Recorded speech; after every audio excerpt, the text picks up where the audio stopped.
Milliardaire revient après 18 ans pour voir son ex-femme et se fige devant ce qu'il voit. Thibault Laurent tenait le bouquet de fleurs importé d'une main tremblante, observant la maisonnette en pisé fissurée qui se dressait devant lui. Le chauffeur de la limousine avait demandé 3 fois si c'était bien là, doutant que cette adresse pût être correcte. 18 ans plus tôt, il avait promis à Béatrice qu'il reviendrait avec assez d'argent pour construire le palais qu'elle méritait. Maintenant milliardaire et respecté dans toute la France, il se tenait là comme un garçon perdu, incapable de frapper à cette porte en bois usé. La femme qui ouvrit la porte s'appuyait sur une canne faite d'une branche d'arbre. Ses cheveux gris étaient relevés en un chignon simple et elle clignait lentement des yeux, comme si elle avait du mal à voir. « Vous êtes perdu ?» demanda-t-elle d'une voix douce, la même voix qui hantait ses rêves depuis près de 20 ans. Thibault sentit comme si quelqu'un lui avait arraché tout l'air des poumons. Béatrice ne l'avait pas reconnu. Elle regardait dans sa direction, mais ses yeux semblaient ne pas se fixer complètement sur son visage. « Je cherchais Béatrice Dubois », parvint-il à dire, la voix plus rauque qu'il ne l'aurait voulu. « C'est moi-même. Vous me connaissez. Quelqu'un m'a donné votre nom. On m'a dit que vous pourriez m'aider avec quelques informations sur la région. » Béatrice sourit et ce sourire était encore capable de désarmer toutes les défenses que Thibault avait construites au fil des ans. « Entrez, je vous en prie. Il ne faut pas laisser les visiteurs dehors. Voulez-vous un verre d'eau ou un café? Je viens d'en faire. » Thibault entra dans la maison et faillit trébucher. Le sol en terre battue était propre, mais irrégulier. Les murs avaient des traces d'humidité, et un seau dans le coin recueillait les gouttes qui tombaient du plafond. Cela ne ressemblait même pas à l'ombre du manoir qu'il avait promis de construire. « Maman, qui est-ce » Une fille d'environ 16 ans apparut à la porte de derrière, s'essuyant les mains sur un torchon. Thibault sentit le monde tourner. Ses yeux verts étaient identiques aux siens. La forme du visage, la manière dont elle penchait la tête, c'était comme regarder une version féminine de lui-même. « C'est un monsieur qui veut en savoir plus sur notre région, Léa. Va chercher ton frère pour saluer notre visiteur. » Léa l'examina de la tête aux pieds, clairement méfiante envers cet homme bien habillé qui était apparu de nulle part dans leur maison modeste. « Il est encore en train de dessiner, je parie, » dit Léa. « Il passe des heures à faire ces drôles de dessins. » Un garçon d'environ 10 ans arriva en courant, tenant des feuilles de papier tachées de crayons de couleur. Il s'arrêta brusquement en voyant Thibault, et ses yeux s'écarquillèrent. « Maman, il ressemble à l'homme de mes dessins. » Béatrice rit sans comprendre l'étrangeté dans la voix de son fils. « Hugo dessine toujours un homme en costume. Il dit qu'il rêve de lui. Les enfants, quelle imagination !» Thibault regarda les dessins dans les mains du garçon. C'étaient des gribouillages d'enfants, mais ils représentaient clairement un homme grand, aux cheveux foncés, vêtu d'un costume sombre. Le même costume qu'il portait en ce moment. Cher auditeur, si vous appréciez cette histoire, profitez-en pour laisser un like et surtout vous abonner à la chaîne. Cela aide beaucoup ceux qui débutent. Je continue. « Asseyez-vous ici, » dit Béatrice, désignant une chaise en bois à côté de la table. « Excusez la simplicité. Depuis que mon mari est parti pour faire fortune, les choses sont devenues plus serrées. » Thibault s'assit lentement, ressentant chaque mot comme un poignard dans la poitrine. Béatrice servit de l'eau dans un verre en verre fêlé, mais propre. « Votre mari voyage pour le travail ?» demanda Thibault en feignant la désinvolture. « Il est parti, » corrigea Béatrice, et sa voix prit une tristesse profonde. « Il y a 18 ans. Il a dit qu'il reviendrait riche pour me donner la vie que je méritais. J'étais enceinte de Léa à l'époque. » Léa cessa d'arranger la table et regarda sa mère. « Maman, tu n'as pas besoin de raconter ça à des inconnus. Ce n'est pas grave, ma fille. Ce monsieur a l'air digne de confiance. » Thibault arrivait à peine à avaler l'eau. 18 ans. Elle avait compté chaque année, chaque mois qu'il avait été absent. « Et il n'est jamais revenu ?» insista Thibault. « Je n'ai plus jamais eu de nouvelles de lui, » soupira Béatrice. « Au début, je pensais qu'il avait trouvé une autre femme à Lyon. Ensuite, j'ai pensé que quelque chose de grave avait pu arriver. Mais au fond du cœur, je crois encore qu'il va revenir. »« Maman, » chuchota Léa, visiblement gênée. « C'est vrai, Léa. Chaque soir, avant de dormir, je demande à Dieu de protéger Thibault et de le ramener à la maison. » Thibault laissa le verre glisser de ses mains. L'eau se répandit sur la table en bois, mais il ne s'en aperçut même pas. Béatrice priait encore pour lui. Après 18 ans d'abandon, elle prononçait encore son nom chaque soir. « Thibault » demanda-t-il, la voix presque inaudible. C'était son nom. Thibault Laurent. L'homme le plus beau qui ait jamais existé dans ce monde. Sourit Béatrice, perdue dans ses souvenirs. Il avait des yeux verts qui ressemblaient à des pierres précieuses.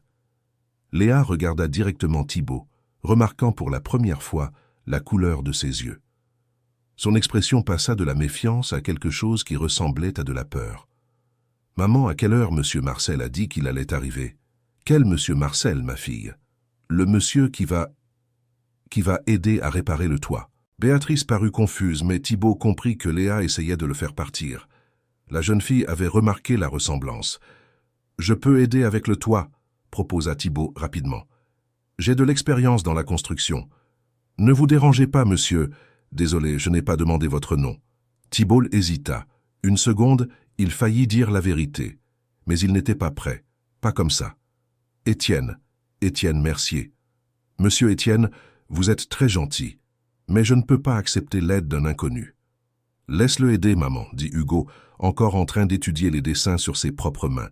Il a l'air de savoir faire les choses. Léa lança un regard furieux à son jeune frère, mais Béatrice était déjà en train d'acquiescer. Si cela ne vous dérange pas, le toit en a vraiment besoin. À la dernière pluie, il a mouillé tout le lit de Léa. Thibault eut envie de pleurer. Sa fille dormait dans un lit qui inondait quand il pleuvait, tandis que lui possédait des manoirs dans 3 régions différentes. « Comment avez-vous perdu ?» commença-t-il à demander, mais il s'interrompit. « Perdu quoi ?» Béatrice pencha la tête, sincèrement curieuse. « Désolé, j'ai remarqué que vous avez du mal à voir. » Béatrice toucha son propre visage, comme si elle avait oublié son handicap. « Ah, ça, c'était un accident du travail, il y a environ 5 ans. Je cousais pour une usine de vêtements dans la ville voisine. Une machine a explosé et des éclats ont volé sur mon visage. J'ai perdu presque toute la vision de l'œil droit et le gauche est devenu un peu flou. » Thibault serra les poings sous la table. 5 ans plus tôt, il inaugurait sa 3e entreprise, trinquant avec du Grand Cru de Bordeaux. Pendant ce temps, Béatrice perdait la vue dans un accident du travail. « Les médecins ont dit qu'une chirurgie pourrait aider, » continua Béatrice. « Mais le traitement est très cher. J'ai préféré utiliser l'argent pour payer les études des enfants. » « Et maintenant, comment vous subvenez à vos besoins ? » « Je brode à la main. Je fais des serviettes, des torchons, ces choses-là. Léa m'aide, elle a des mains très habiles. Et Hugo vend des dessins aux touristes qui passent sur la route. » Thibault regarda autour de la maison, remarquant des détails qu'il avait manqués lors de la première observation. Les murs étaient décorés de broderies délicates, des travaux qui devaient prendre des jours pour être achevés. Une pile de tissus colorés était entassée dans un coin, attendant d'être vendue. « Puis-je voir vos broderies ?»« Bien sûr. » Béatrice s'anima, se levant lentement et marchant jusqu'à une vieille commode. « Léa, montre les travaux à monsieur Étienne. » Léa s'approcha à contre-cœur, portant quelques pièces brodées. Thibault les examina de près. C'étaient des ouvrages d'une qualité exceptionnelle, avec des détails minuscules et des couleurs vives. N'importe quel magasin de décoration à Paris facturerait des centaines d'euros pour des pièces comme celle-ci. Combien madame demande pour cela? Ça dépend de la taille. Celui-ci, je le vends 10 euros. 10 euros. Thibault dépensait plus que ça pour une tasse de café à l'aéroport. Il sortit son portefeuille et posa un billet de 100 euros sur la table. « Je veux tous les acheter. Monsieur Étienne, c'est beaucoup d'argent. Je ne peux pas accepter. S'il vous plaît, acceptez. Ce sont des cadeaux pour des membres de ma famille. » Béatrice hésita, clairement tentée par la somme, mais Léa intervint. « On n'a pas besoin de charité, monsieur. Ce n'est pas de la charité. » Thibault regarda droit dans les yeux verts de sa fille. « C'est une affaire honnête. Ces broderies valent bien plus en ville. » Hugo s'approcha de la table, fasciné par les billets. « Maman, avec cet argent, on peut acheter de la peinture neuve pour mes dessins. Et on peut acheter ce médicament dont tu avais besoin, » ajouta Léa, sa résistance faiblissant. Béatrice prit l'argent avec des doigts tremblants. « Que Dieu vous bénisse, monsieur Étienne. Il y a longtemps qu'on n'avait pas vu autant de bonté de la part d'un inconnu. » Bonté. Thibault faillit rire de l'ironie. 18 ans d'absence, et elle appelait un billet de 100 euros de la bonté. Puis-je vous demander quelque chose, Madame Béatrice? Bien sûr. Vous n'avez jamais pensé à vous remarier? 18 ans, c'est long à attendre. Léa et Hugo se tendirent, visiblement mal à l'aise avec la question. Béatrice pourtant répondit avec sérénité. J'ai reçu quelques propositions, des hommes bons, travailleurs, mais mon cœur appartient toujours à Thibaut. Je sais que tout le monde me prend pour une folle, une vieille femme qui s'accroche à une illusion. Mais le véritable amour ne choisit pas d'être pratique. Thibaut sentit une boule dans la gorge qui rendait la respiration difficile. Après tout ce qu'il avait fait, tout l'abandon et la souffrance qu'il avait causé, elle l'aimait encore. Peut-être qu'il a une explication pour ce retard, suggéra Thibaut prudemment. Peut-être. Béatrice sourit tristement. Ou peut-être qu'il nous a tout simplement oubliés. De toute façon, je ne peux pas changer ce que je ressens. Un bruit à la porte fit se retourner tout le monde. Un homme âgé entra dans la maison sans cérémonie, portant une caisse à outils. « Salut, Béatrice.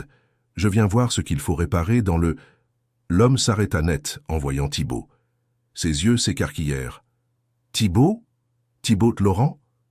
Le silence qui suivit fut assourdissant. Thibaut sentit le sang se glacer dans ses veines. Béatrice tourna rapidement la tête vers l'homme âgé. « De quoi parlez-vous, monsieur Gaston? C'est monsieur Étienne. »« Monsieur Étienne, mon œil. » Gaston pointa un doigt accusateur vers Thibaut. « C'est Thibaut Laurent, l'homme qui vous a abandonné enceinte il y a 18 ans. » Léa se leva si vite que la chaise tomba en arrière. Hugo laissa tomber ses dessins par terre. Béatrice resta immobile, comme une statue. « Gaston, vous vous trompez, » dit Thibaut, essayant de garder la voix ferme. « Je m'appelle Étienne Mercier. »« Trompé, rien du tout.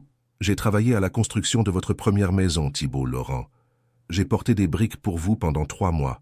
Je suis peut-être vieux, mais je ne suis pas aveugle. » Béatrice se leva lentement, s'accrochant à la table pour garder l'équilibre. Ses mains tremblaient visiblement. « Thibaut ?» La manière dont elle prononça le nom avec tant de douleur et d'espoir mêlés brisa le cœur de Thibaut en 1000 morceaux. « Béatrice, C'est toi? C'est vraiment toi ?» Thibaut regarda Léa, qui le fixait avec un mélange de haine et d'incrédulité. Il regarda Hugo, qui semblait ne pas comprendre ce qui se passait. Il regarda Gaston, qui avait croisé les bras en attendant une explication. Enfin, il regarda Béatrice, cette femme qu'il avait aimée plus que sa propre vie et qu'il avait abandonnée pour poursuivre un rêve devenu cauchemar. « C'est moi, » murmura-t-il. Béatrice chancela comme si elle avait reçu un coup de poing. Léa courut pour la retenir, mais Béatrice esquiva le soutien de sa fille. « 18 ans !» Sa voix sortit comme une plainte. « 18 ans que j'ai attendu. 18 ans à prier, pleurer, espérer que tu reviennes. Béatrice, s'il te plaît, laisse-moi m'expliquer. »« M'expliquer » explosa Léa. « Expliquer quoi? Comment tu as abandonné une femme enceinte? Comment tu as disparu de notre vie sans un mot? Comment tu as laissé ma mère travailler jusqu'à perdre la vue pour nous élever? » « Léa, ce n'est pas comme ça. Ce n'est pas comme ça. » La jeune fille rit avec amertume. « Alors c'est comment? Où étais-tu quand maman s'est évanouie de faim parce qu'elle nous donnait toute la nourriture? Où étais-tu quand elle vendait ses propres chaussures pour m'acheter des cahiers pour l'école? Où étais-tu quand elle pleurait en cachette chaque soir en pensant que tu étais mort? Je bâtissais un empire pour vous, » explosa Thibaut à son tour. « Je voulais vous donner tout ce que je n'avais jamais eu. Je voulais que mes enfants aient les meilleures écoles, les meilleurs vêtements, les meilleures opportunités. Tes enfants? » Léa rit de nouveau. « Quels enfants? Tu n'as pas d'enfants ici. Tu as 2 inconnus qui ont grandi sans père, sans savoir si tu étais vivant ou mort. » Béatrice retrouva enfin sa voix. « Sors, » dit-elle tout bas. « Sors de chez moi. Béatrice, s'il te plaît. »« Sors de chez moi !» cria-t-elle, et l'intensité du cri fit pleurer Hugo. « 18 ans. Tu reviens après 18 ans et tu veux une explication. Il n'y a pas d'explication pour l'abandon. Il n'y a pas d'explication pour laisser toute une famille mourir. » Thibaut essaya de s'approcher, mais Léa se plaça entre lui et sa mère. « Tu l'as entendu. Va-t'en. Vous êtes mes enfants. Elle est ma femme. »« Ex-femme, » corrigea Léa. « Et nous ne sommes pas tes enfants. Les enfants ont un père présent. Les enfants connaissent leur père. Nous ne connaissons que des histoires d'un homme qui a abandonné sa famille. J'ai essayé de revenir, mentit Thibault, désespéré. J'ai envoyé de l'argent, j'ai essayé de vous contacter. Je n'y suis jamais arrivé. Menteur, s'interposa Gaston. Si tu avais envoyé quoi que ce soit, tout le voisinage l'aurait su. Béatrice a passé 18 ans dans la misère, a brodé jusqu'à en avoir les doigts en sang pour élever ses enfants. Thibault regarda ses propres mains manucurées et douces. Il regarda Béatrice, dont les doigts étaient calleux et marqués par des années de travail manuel. La différence entre eux, à ce moment-là, semblait plus grande que n'importe quel océan. « Donne-moi une chance de m'expliquer, une chance de compenser. »« Compenser » rit Béatrice, mais c'était un rire sans joie. « Comment vas-tu compenser le premier mot de nos enfants que tu n'as pas entendu? Comment vas-tu compenser les premiers pas, les premières nuits de fièvre, les premiers jours d'école? Comment vas-tu compenser 18 anniversaires que tu as manqués? Comment vas-tu compenser 18 Noëls sans cadeau de père ?» Thibault n'avait pas de réponse à cela. Il n'avait jamais pensé à ces détails.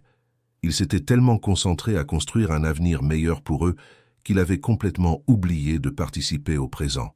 « J'ai de l'argent maintenant, » dit-il, sachant combien cela sonnait pathétique. « Je peux vous donner tout ce dont vous avez besoin. Je peux payer l'opération de tes yeux. Je peux envoyer Léa dans la meilleure école d'art du pays. Je peux donner à Hugo tout le matériel de dessin qu'il veut. Tu crois que tout se résume à l'argent ?» Léa tremblait de rage. « Tu crois que tu peux acheter 18 ans perdus? Que tu peux acheter l'amour d'une fille que tu ne connais même pas? » « Léa a raison, » dit Béatrice, plus calme maintenant, mais sa voix portait une froideur que Thibault n'avait jamais entendue auparavant. « L'argent ne ramène pas le temps perdu. Il ne ramène pas l'enfance que mes enfants ont passée sans père. Il ne ramène pas la jeunesse que j'ai perdue à t'attendre. » Thibault regarda autour de lui la maisonnette empisée, les meubles vieux, le plafond fissuré, le sol en terre battue. Puis il regarda son propre costume à 3000 €, la montre en or à son poignet, les chaussures de créateur qui avaient coûté plus que ce que Béatrice gagnait en 6 mois. « Laissez-moi au moins vous aider financièrement. Vous n'avez pas à traverser des difficultés. »« On n'a jamais traversé de difficultés, » dit Hugo parlant pour la première fois depuis la révélation. « On a toujours eu de l'amour. C'est ça qui compte. » La sagesse dans la voix du garçon de 10 ans laissa Thibault sans mots. Hugo avait raison, ils n'avaient jamais connu de vraies difficultés. Ils avaient de l'amour, ils avaient de l'union, ils avaient de la dignité. Des choses que tout l'argent de Thibault n'avait pas réussi à lui acheter à lui-même. « Hugo, va dans ta chambre, » ordonna Béatrice doucement. « Mais maman, va mon fils, emporte tes dessins. » Le garçon obéit, mais avant de sortir, il s'arrêta devant Thibault. L'homme de mes dessins était différent. Il souriait, il avait l'air heureux. Thibault s'agenouilla pour être à la hauteur du garçon. « Comment savais-tu à quoi je ressemblais? Maman nous décrivait toujours à nous. Elle disait que tu avais de beaux yeux et un sourire d'enfant. Mais tu ne souris pas, et tes yeux sont tristes. » Hugo sortit de la chambre, laissant Thibault agenouillé par terre, se sentant plus petit que jamais. Béatrice s'approcha et s'assit sur la chaise à côté de lui. « Lève-toi, Thibault. Pas besoin de rester par terre. » Il se leva et se rassit, mais garda ses distances avec elle. « Béatrice, je sais que je ne peux pas défaire ce que j'ai fait. Je sais que je ne peux pas ramener les années perdues. Mais je veux essayer de rattraper le temps perdu. » « Comment ? » ?»« En restant. Si tu veux bien, je reste ici. Je laisse tout tomber et je reste ici avec vous. » Léa laissa échapper un rire sarcastique. « Tout laisser tomber? Comme tu l'as fait avec nous il y a 18 ans ?»« Léa, ne sois pas cruelle, » réprimanda Béatrice. « Cruelle ? Maman, c'est lui qui a été cruel. Cruel, c'est de nous avoir abandonnés. Cruel, c'est d'avoir prétendu s'appeler Étienne et de nous avoir trompés. »« Je ne voulais pas vous tromper, » tenta de se défendre Thibault. « Je voulais vous connaître avant de révéler qui j'étais. Pourquoi ?» Thibault hésita. Pourquoi donc avait-il menti sur son nom? Par peur du rejet? Par lâcheté? Par honte? Parce que j'avais peur, admit-il. Peur que vous me haïssiez. Peur que Béatrice me renvoie avant même que je puisse m'expliquer. Et elle n'aurait pas dû? Léa croisa les bras. Pourquoi devrait-elle te donner une chance après ce que tu as fait? Thibault n'avait pas de réponse à cela non plus. Léa avait raison. Il ne méritait pas une chance. Il ne méritait pas le pardon. Il ne méritait rien d'autre que la haine et le ressentiment. Gaston, qui était resté silencieux en observant la discussion, prit enfin la parole. « Thibaut, mon garçon, je me souviens de toi. Je me souviens quand toi et Béatrice vous êtes mariés. Tu étais un bon garçon, travailleur. Qu'est-ce qui t'est arrivé ?»« L'ambition m'est arrivée, » répondit Thibaut avec sincérité. « L'ambition et la cupidité. Je voulais offrir à Béatrice une vie de princesse. Je voulais qu'elle n'ait plus jamais de besoin comme elle en avait eu dans son enfance. Et je me suis perdu dans cet objectif. »« Tu t'es bien perdu ?» approuva Gaston. « Parce que ce que Béatrice a toujours voulu, ce n'était pas une vie de princesse, c'était une vie avec toi. » Thibaut regarda Béatrice, qui gardait les yeux fixés sur ses propres genoux. Elle pleurait en silence, des larmes coulant sur son visage, sans qu'elle fasse un geste pour les essuyer. « Béatrice, me pardonnes-tu » Elle leva les yeux et le regarda. Même avec sa vue altérée, Thibaut savait qu'elle voyait droit dans son âme. « Je t'ai pardonné il y a longtemps, Thibaut. Je t'ai pardonné parce que garder de la rancune dans son cœur fait plus de mal à soi-même qu'à celui qui nous a blessés. » Alors, mais pardonner ne veut pas dire que je suis prête à revenir. Pardonner ne veut pas dire que je peux te faire à nouveau confiance. Pardonner ne veut pas dire que notre famille peut être reconstruite comme si de rien n'était. Thibaut sentit le dernier vestige d'espoir s'évanouir dans sa poitrine. Qu'est-ce que ça veut dire alors? Ça veut dire que tu peux rendre visite à tes enfants. Vous pouvez essayer de les connaître et les laisser vous connaître. Vous pouvez essayer de construire une sorte de relation avec eux, s'ils le veulent. Mais cela signifie aussi que vous allez respecter le fait que j'ai vécu 18 ans sans vous et que j'ai appris à vivre seul. Vous me renvoyez? Je suis réaliste. Vous avez construit une vie loin de nous. Vous avez des responsabilités, des engagements, une réalité qui n'inclut pas une maisonnette empisée en pleine campagne. Et nous avons construit une vie sans vous, une vie simple, mais la nôtre. Léa, qui avait écouté en silence, s'approcha de sa mère. « Maman, tu es sûre? Après tout ce temps ?»« Je suis sûre, ma fille. Certaines choses, quand elles se brisent, ne peuvent pas être recollées exactement comme avant. » Thibaut se leva de sa chaise. Ses jambes semblaient en plomb. « Et si je reste vraiment? Et si j'abandonne tout et que je reste ici avec vous? »« Vous feriez ça ?» demanda Béatrice, et il y avait quelque chose dans sa voix que Thibaut ne put identifier. « Vous laisseriez vos affaires, vos responsabilités, votre vie à Lyon pour venir vivre dans une maisonnette empisée en plein milieu de nulle part? Oui, et après un mois quand la nouveauté se sera dissipée, quand vous vous souviendrez de tout ce que vous avez laissé derrière vous, quand la simplicité commencera à peser. Que se passera-t-il quand vous regretterez cette décision ?» Thibaut ouvrit la bouche pour répondre, mais les mots ne vinrent pas, car au fond, il savait que Béatrice avait raison. Il s'était habitué au luxe, au confort, à l'adrénaline des affaires. Serait-il capable de renoncer à tout cela de façon permanente? « Vous voyez ?» dit Béatrice avec un sourire triste. « Vous n'êtes même pas certain d'y arriver. Et je ne peux pas parier l'avenir affectif de mes enfants sur la possibilité que vous ayez changé. » Gaston s'éclaircit la gorge, brisant la tension du moment. « Béatrice, je peux suggérer quelque chose ?»« Bien sûr, monsieur Gaston. Pourquoi ne pas le laisser prouver? Pourquoi ne pas lui donner une vraie chance de montrer qu'il a changé ?»« Comment ça ?» demanda Léa, méfiante. « Laissez-le rester un moment, 1 mois, 2 mois. S'il veut vraiment rattraper le temps perdu, qu'il le prouve par ses actes, pas par ses mots. » Thibaut s'enthousiasma à la suggestion. « Oui, c'est parfait. Laissez-moi prouver que j'ai changé. »« Où allez-vous loger ?» demanda Béatrice, pragmatique. « Nous n'avons pas de place ici. Je peux louer quelque chose en ville, ou construire quelque chose de simple sur le terrain à côté, si vous êtes d'accord. Le terrain à côté est à Madame Odette, informa Gaston. Mais je suis sûr qu'elle vous le louerait. » Léa se montra inquiète. « Maman, tu es sûre de ça? Et s'il décide de repartir encore? Et si Hugo s'attache et qu'il souffre après? » « C'est un risque, admit Béatrice.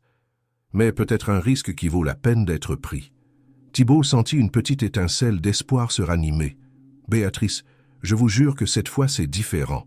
Cette fois, je ne partirai pas. »« Ne jurez rien, » dit-elle calmement. « Contentez-vous de prouver. » Chers auditeurs, si vous appréciez l'histoire, n'hésitez pas à laisser un like et surtout à vous abonner à la chaîne. Cela nous aide beaucoup, nous qui débutons. Maintenant, continuons. Thibaut passa la nuit dans un petit hôtel de la ville voisine, mais parvint à peine à dormir. Chaque fois qu'il fermait les yeux, il voyait le visage de Béatrice lorsqu'elle avait découvert sa véritable identité, ou l'expression de colère et de déception dans les yeux de Léa. Le lendemain matin, il retourna à la maison avec des vêtements plus simples qu'il avait achetés pendant la nuit. Le costume cher fut remplacé par un jean et une chemise en coton. Les chaussures de créateur cédèrent la place à des bottines en cuir ordinaire. Béatrice étendait du linge sur le fil quand elle le vit arriver. Elle l'observa en silence un long moment. « Des vêtements différents ne font pas un homme différent, » dit-elle, sans hostilité, constatant simplement un fait. « Je sais, mais c'est un début. » Hugo apparut en courant de la maison, s'arrêtant à quelques mètres de Thibaut. Le garçon l'examina curieusement. « Vous allez vraiment rester ? » ?»« Si votre mère est d'accord, oui. »« Et tu ne repars pas encore une fois ?» Cette question innocente fut comme un poignard planté dans la poitrine de Thibaut. L'insécurité dans la voix du garçon montrait que même à 10 ans, Hugo comprenait le risque de s'attacher à un père qui avait déjà abandonné sa famille. « Je ne pars pas, Hugo, je te le promets. Monsieur Gaston a dit que les promesses d'adultes ne valent parfois rien. » Thibaut s'agenouilla à hauteur du garçon. « Monsieur Gaston a raison, mais je vais te prouver que celle-ci compte, d'accord ?» Hugo acquiesça lentement, encore méfiant, mais avec une lueur de curiosité dans les yeux. « Tu veux m'aider à découvrir la ville ? Il faut que je trouve un endroit où loger. Il y a la maison de Madame Odette. Elle loue des chambres aux ouvriers de la moisson. Tu peux m'y conduire ?» Hugo regarda Béatrice qui hocha la tête en signe d'approbation. Pour la première fois en 18 ans, Thibaut marcha dans la petite ville aux côtés d'un de ses enfants. La ville avait grandi depuis sa dernière visite. De nouvelles maisons, une station-service, une petite école qui n'existait pas avant. Mais elle gardait ce rythme lent et cette atmosphère accueillante que Thibaut avait oublié. « Là, c'est l'école », dit Hugo en montrant un bâtiment petit mais bien entretenu. « Léa y a étudié jusqu'à l'an dernier. Maintenant, elle a fini, mais elle continue d'aider la maîtresse avec les plus petits. Et toi, tu aimes l'école ? » ?»« Oui, surtout les cours de dessin. Mademoiselle Camille dit que j'ai du talent. Je peux voir d'autres dessins de toi ?» Hugo hésita, puis finit par accepter. Quand ils arrivèrent à la maison de Madame Odette, le garçon s'était assez détendu pour parler de son rêve de devenir un artiste célèbre. Madame Odette était une femme robuste d'une 60aine d'années, aux cheveux gris retenus par un foulard coloré. Elle dévisagea Thibaut de la tête aux pieds d'un œil vif. « C'est vous, l'homme qui est revenu après 18 ans ?»« Oui. »« Humph. Et vous croyez pouvoir simplement revenir et être accepté comme si de rien n'était ?»« Je ne crois rien du tout, Madame Odette. J'essaie de mériter une seconde chance. »« Eh bien, au moins vous n'êtes pas arrogant, » grommela-t-elle. « La chambre est 50 € par semaine, petit déjeuner compris. Pas de bruit après 9 heures du soir, pas de visite féminine, pas de beuverie. Si les règles ne vous plaisent pas, vous pouvez chercher ailleurs. J'accepte toutes les conditions. Et vous pouvez commencer par m'aider à porter des sacs de nourriture pour animaux qui sont arrivés aujourd'hui. Si vous restez ici, vous travaillerez comme tout le monde. » Thibaut passa le reste de la matinée à transporter des sacs de nourriture vers la remise de Madame Odette. Le travail physique, il ne l'avait pas fait depuis plus de 15 ans, et en peu de temps ses mains étaient couvertes d'ampoules et son dos lui faisait mal. Hugo regardait, intéressé, visiblement impressionné de voir l'homme en costume de la veille porter des charges comme un ouvrier ordinaire. « Pourquoi tu fais ça ?» demanda le garçon. « Parce que Madame Odette me l'a demandé. » « Mais tu es riche, tu n'as pas besoin de travailler comme ça. » Thibaut s'arrêta un instant et regarda Hugo. « Tu sais quelle a été ma plus grande erreur, Hugo ? C'est d'avoir cru que l'argent était plus important que la famille. Maintenant, j'apprends que le travail honnête, quel qu'il soit, vaut plus que tout l'argent du monde s'il est fait pour les gens qu'on aime. » Hugo ne comprit pas entièrement les mots, mais il saisit le sentiment derrière eux. « Maman dit toujours que le travail honore la personne. Ta mère est une femme sage. » Quand ils eurent fini de ranger la remise, Madame Odette servit un déjeuner simple sur la véranda de la maison. Omelette aux herbes, haricots verts et salade de tomates. De la cuisine maison que Thibaut n'avait pas goûté depuis des années. « C'est bon ?» demanda Madame Odette. « C'est délicieux. Ne mentez pas pour me faire plaisir. Je sais que vous devez être habitué à une nourriture bien plus raffinée. »« Je ne mens pas. Il y a longtemps que je n'avais pas mangé un repas préparé avec attention. Madame Odette l'examina avec une expression moins hostile. Béatrice est une bonne femme. Elle l'a toujours été. Pendant toutes ces années où tu étais parti, elle n'a jamais dit de mal de toi devant les enfants. Elle disait toujours que tu étais un homme bon qui s'était égaré en chemin. Elle a toujours été meilleure personne que je ne le méritais. C'est vrai. Mais peut-être n'est-il pas trop tard pour que tu deviennes la personne qu'elle mérite. Après le déjeuner, Thibaut et Hugo rentrèrent à la maison. Léa aidait Béatrice à organiser les broderies sur une table improvisée à l'extérieur. « Comment s'est passée la recherche de logement ?» demanda Béatrice sans lever les yeux de son travail. « Madame Odette m'a loué une chambre. Pour combien de temps ?»« Tant que vous me laisserez rester en ville. » Léa s'arrêta d'organiser les broderies et le regarda. « Et tes affaires, tes responsabilités ? Je peux travailler à distance pendant un moment. Et si je dois voyager pour régler quelque chose d'urgent, je reviens le jour même. » « Très pratique, » commenta Léa avec sarcasme. « Léa, » réprimanda doucement Béatrice. « Pardon, maman, mais c'est difficile de croire qu'il va vraiment rester. » Thibaut s'approcha de la table et examina les broderies. Chaque pièce était une œuvre d'art miniature. « Je peux aider à vendre ça ?»« Comment ?» demanda Béatrice. « Je connais des gens à Paris qui paieraient très cher pour des travaux artisanaux de qualité. Je peux emporter quelques pièces et les leur montrer. »« Non ?» intervint rapidement Léa. « Nous ne voulons pas de ton aide pour gagner de l'argent. »« Léa, ne sois pas comme ça, » intervint Hugo. « S'il peut aider maman à gagner plus, pourquoi ne pas le laisser faire? Parce qu'alors nous allons dépendre de lui. Et quand il décidera de repartir, nous nous retrouverons sans rien. » Thibault comprit que Léa protégeait la famille de la possibilité d'une seconde trahison. La jeune fille était devenue la gardienne émotionnelle de la maison, déterminée à ne laisser personne blesser sa mère à nouveau. « Léa a raison, » dit Thibault. « Vous ne pouvez dépendre de moi pour rien. Mais je peux aider autrement. Je peux aider pour le toit de la maison, pour les petites réparations, pour tout ce dont vous avez besoin sans impliquer d'argent. » Béatrice leva enfin les yeux et le regarda. « Pourquoi veux-tu faire ça, Thibault ? » « Parce que je veux compenser le temps perdu. Parce que je veux connaître mes enfants, parce que je veux essayer de mériter ton pardon. Et si je n'arrive jamais à pardonner complètement, et si nous ne réussissons pas à redevenir une famille ?» Thibault prit une profonde inspiration avant de répondre. « Alors au moins je saurai que j'ai essayé, et mes enfants sauront que leur père n'est pas seulement l'homme qui les a abandonnés, mais aussi celui qui est revenu pour tenter de réparer son erreur. » Béatrice hocha lentement la tête. « D'accord, tu peux rester, mais nous allons établir quelques règles. » « Quelles règles ? Premièrement, tu ne vas pas essayer d'acheter l'affection de personne ici. Pas de cadeaux chers, pas de promesses grandioses. Si tu veux gagner notre confiance, ce sera par de petits gestes quotidiens. Je suis d'accord. Deuxièmement, tu n'interviendras pas dans la façon dont j'éduque nos enfants. Je les ai élevés seuls pendant 18 ans, et ce sont des personnes de bien. Je n'ai pas besoin de correction dans ma méthode. Je suis d'accord. Troisièmement, si tu décides de partir, tu préviens à l'avance. Tu ne disparais pas en pleine nuit en laissant tout le monde se demander ce qui s'est passé. Je suis d'accord avec toutes les règles.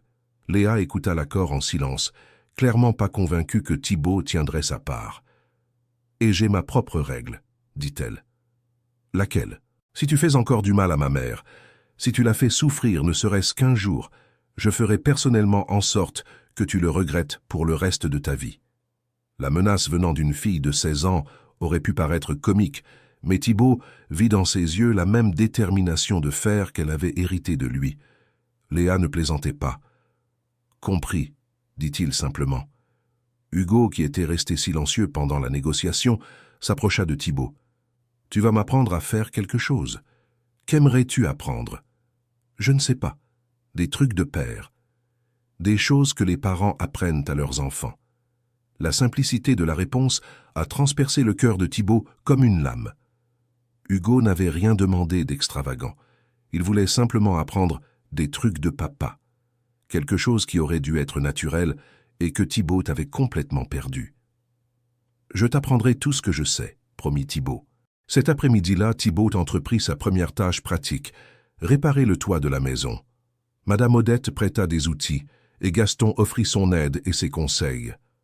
Le bois ici est pourri, expliqua Gaston en montrant une poutre qui soutenait le toit. Il faut le changer, sinon toute la maison risque de s'effondrer. Thibault examina la structure, essayant de se souvenir des connaissances en construction qu'il n'avait pas utilisées depuis des décennies. Où peut-on trouver du bon bois? Il y a une scierie dans la ville voisine, mais le bon bois coûte cher. Thibault était sur le point de proposer de l'argent quand il se rappela la première règle de Béatrice. Ne pas résoudre les problèmes avec de l'argent. Y a-t-il une autre option? Eh bien, il y a un vieil eucalyptus au fond du terrain de Béatrice. Si on le coupe et qu'on le laisse sécher un peu, ça pourrait faire l'affaire. Alors allons le couper. Hugo observait avec intérêt pendant que Thibault et Gaston travaillaient à abattre l'arbre. L'effort physique était intense, et en peu de temps, Thibault était en sueur et à bout de souffle. « Ça va ?» demanda Hugo inquiet. « Ça va très bien », mentit Thibault, essayant de cacher sa fatigue. « Tu n'as pas besoin de te tuer à la tâche, dit Gaston. Personne ne pensera que tu es moins homme si tu t'arrêtes pour te reposer. » Thibault s'assit à l'ombre, acceptant le verre d'eau que Hugo lui tendit. « Ça fait longtemps que je n'ai pas fait de travail manuel. »« Ça se voit, » rit Gaston. « Tes mains sont plus douces que celles de Béatrice. » Thibault regarda ses propres mains, couvertes d'ampoules et d'égratignures, après seulement quelques heures de travail. C'était une différence flagrante par rapport aux mains calleuses de Béatrice et des enfants. « Elles vont durcir, » dit Thibault avec détermination. « Oui, elles vont durcir, » acquiesça Gaston. « Si tu restes vraiment, Le « si » flotta dans l'air comme un doute constant. Même Gaston, qui semblait favorable à l'idée que Thibault reste, n'était pas complètement convaincu que cela arriverait. Quand la nuit tomba, ils étaient parvenus à couper l'arbre et à diviser le tronc en planches improvisées. Ce n'était pas un travail professionnel, mais cela suffirait pour réparer le toit. Béatrice prépara le dîner pour tout le monde, insistant pour que Thibault reste manger. « Tu n'as pas besoin de cuisiner pour moi, dit-il. Je ne cuisine pas pour toi. Je cuisine pour ceux qui ont travaillé toute la journée sur mon toit. » La différence était subtile, mais importante. Béatrice rendait le travail, elle ne montrait pas d'affection. Pendant le dîner, Hugo posa des questions sur la vie de Thibault à Lyon. Thibault essaya de répondre honnêtement, sans glorifier le mode de vie qu'il avait choisi. « Tu as une grande maison ?» demanda Hugo. « Oui. »« Plus grande que celle-ci ?»« Beaucoup plus grande. Et tu vis tout seul dans cette grande maison ?» La question innocente frappa Thibault de plein fouet. Oui, il vivait seul dans un manoir de 15 chambres, seul avec sa solitude et ses regrets. « Je vis seul, oui. »« Ça doit être très triste, » observa Hugo. Léa arrêta de manger et regarda Thibault, attendant sa réponse. « C'est triste en effet, » admit Thibault. « Très triste. »« C'est pour ça que tu es revenu ?» demanda Léa. Thibault réfléchit soigneusement avant de répondre. « Je suis revenu parce que j'ai enfin compris que tout ce que j'ai construit ne vaut rien si je n'ai pas vous pour le partager. »« Et pourquoi as-tu mis 18 ans à comprendre ça ?» Thibault n'avait pas de bonne réponse à cette question. Pourquoi avait-il vraiment mis si longtemps? Fierté, peur, entêtement. « Parce que j'ai été un imbécile, » dit-il simplement. « Parce que j'ai cru que l'argent pouvait remplacer l'amour.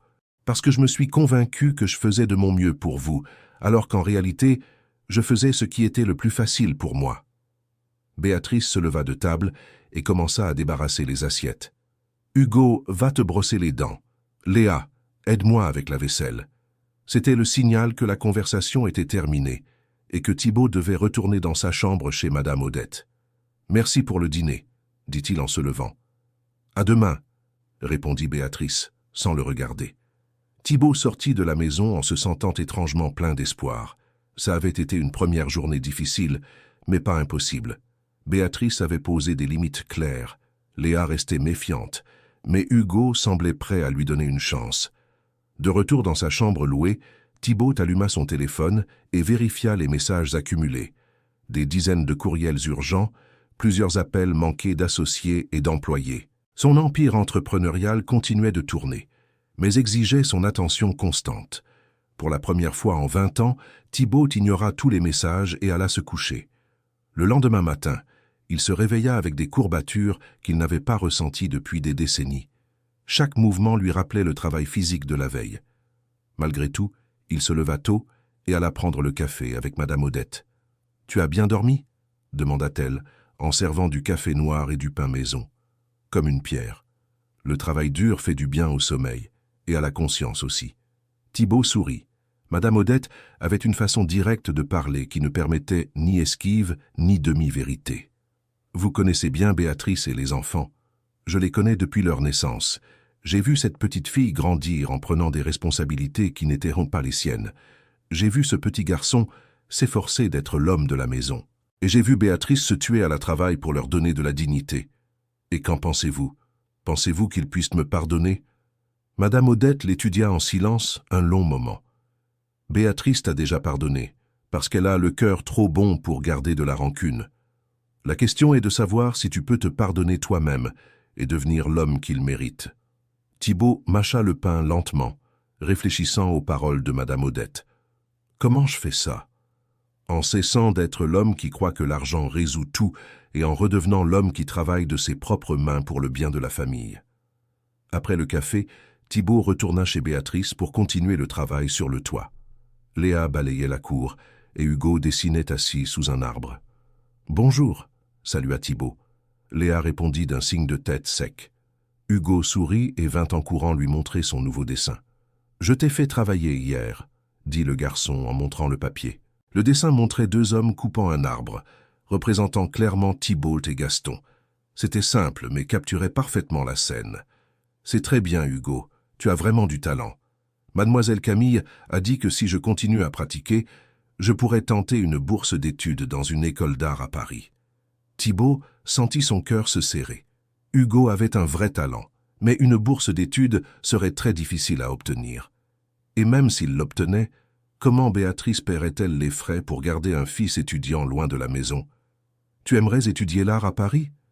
Hugo hésita, regardant en direction de la maison où Béatrice travaillait.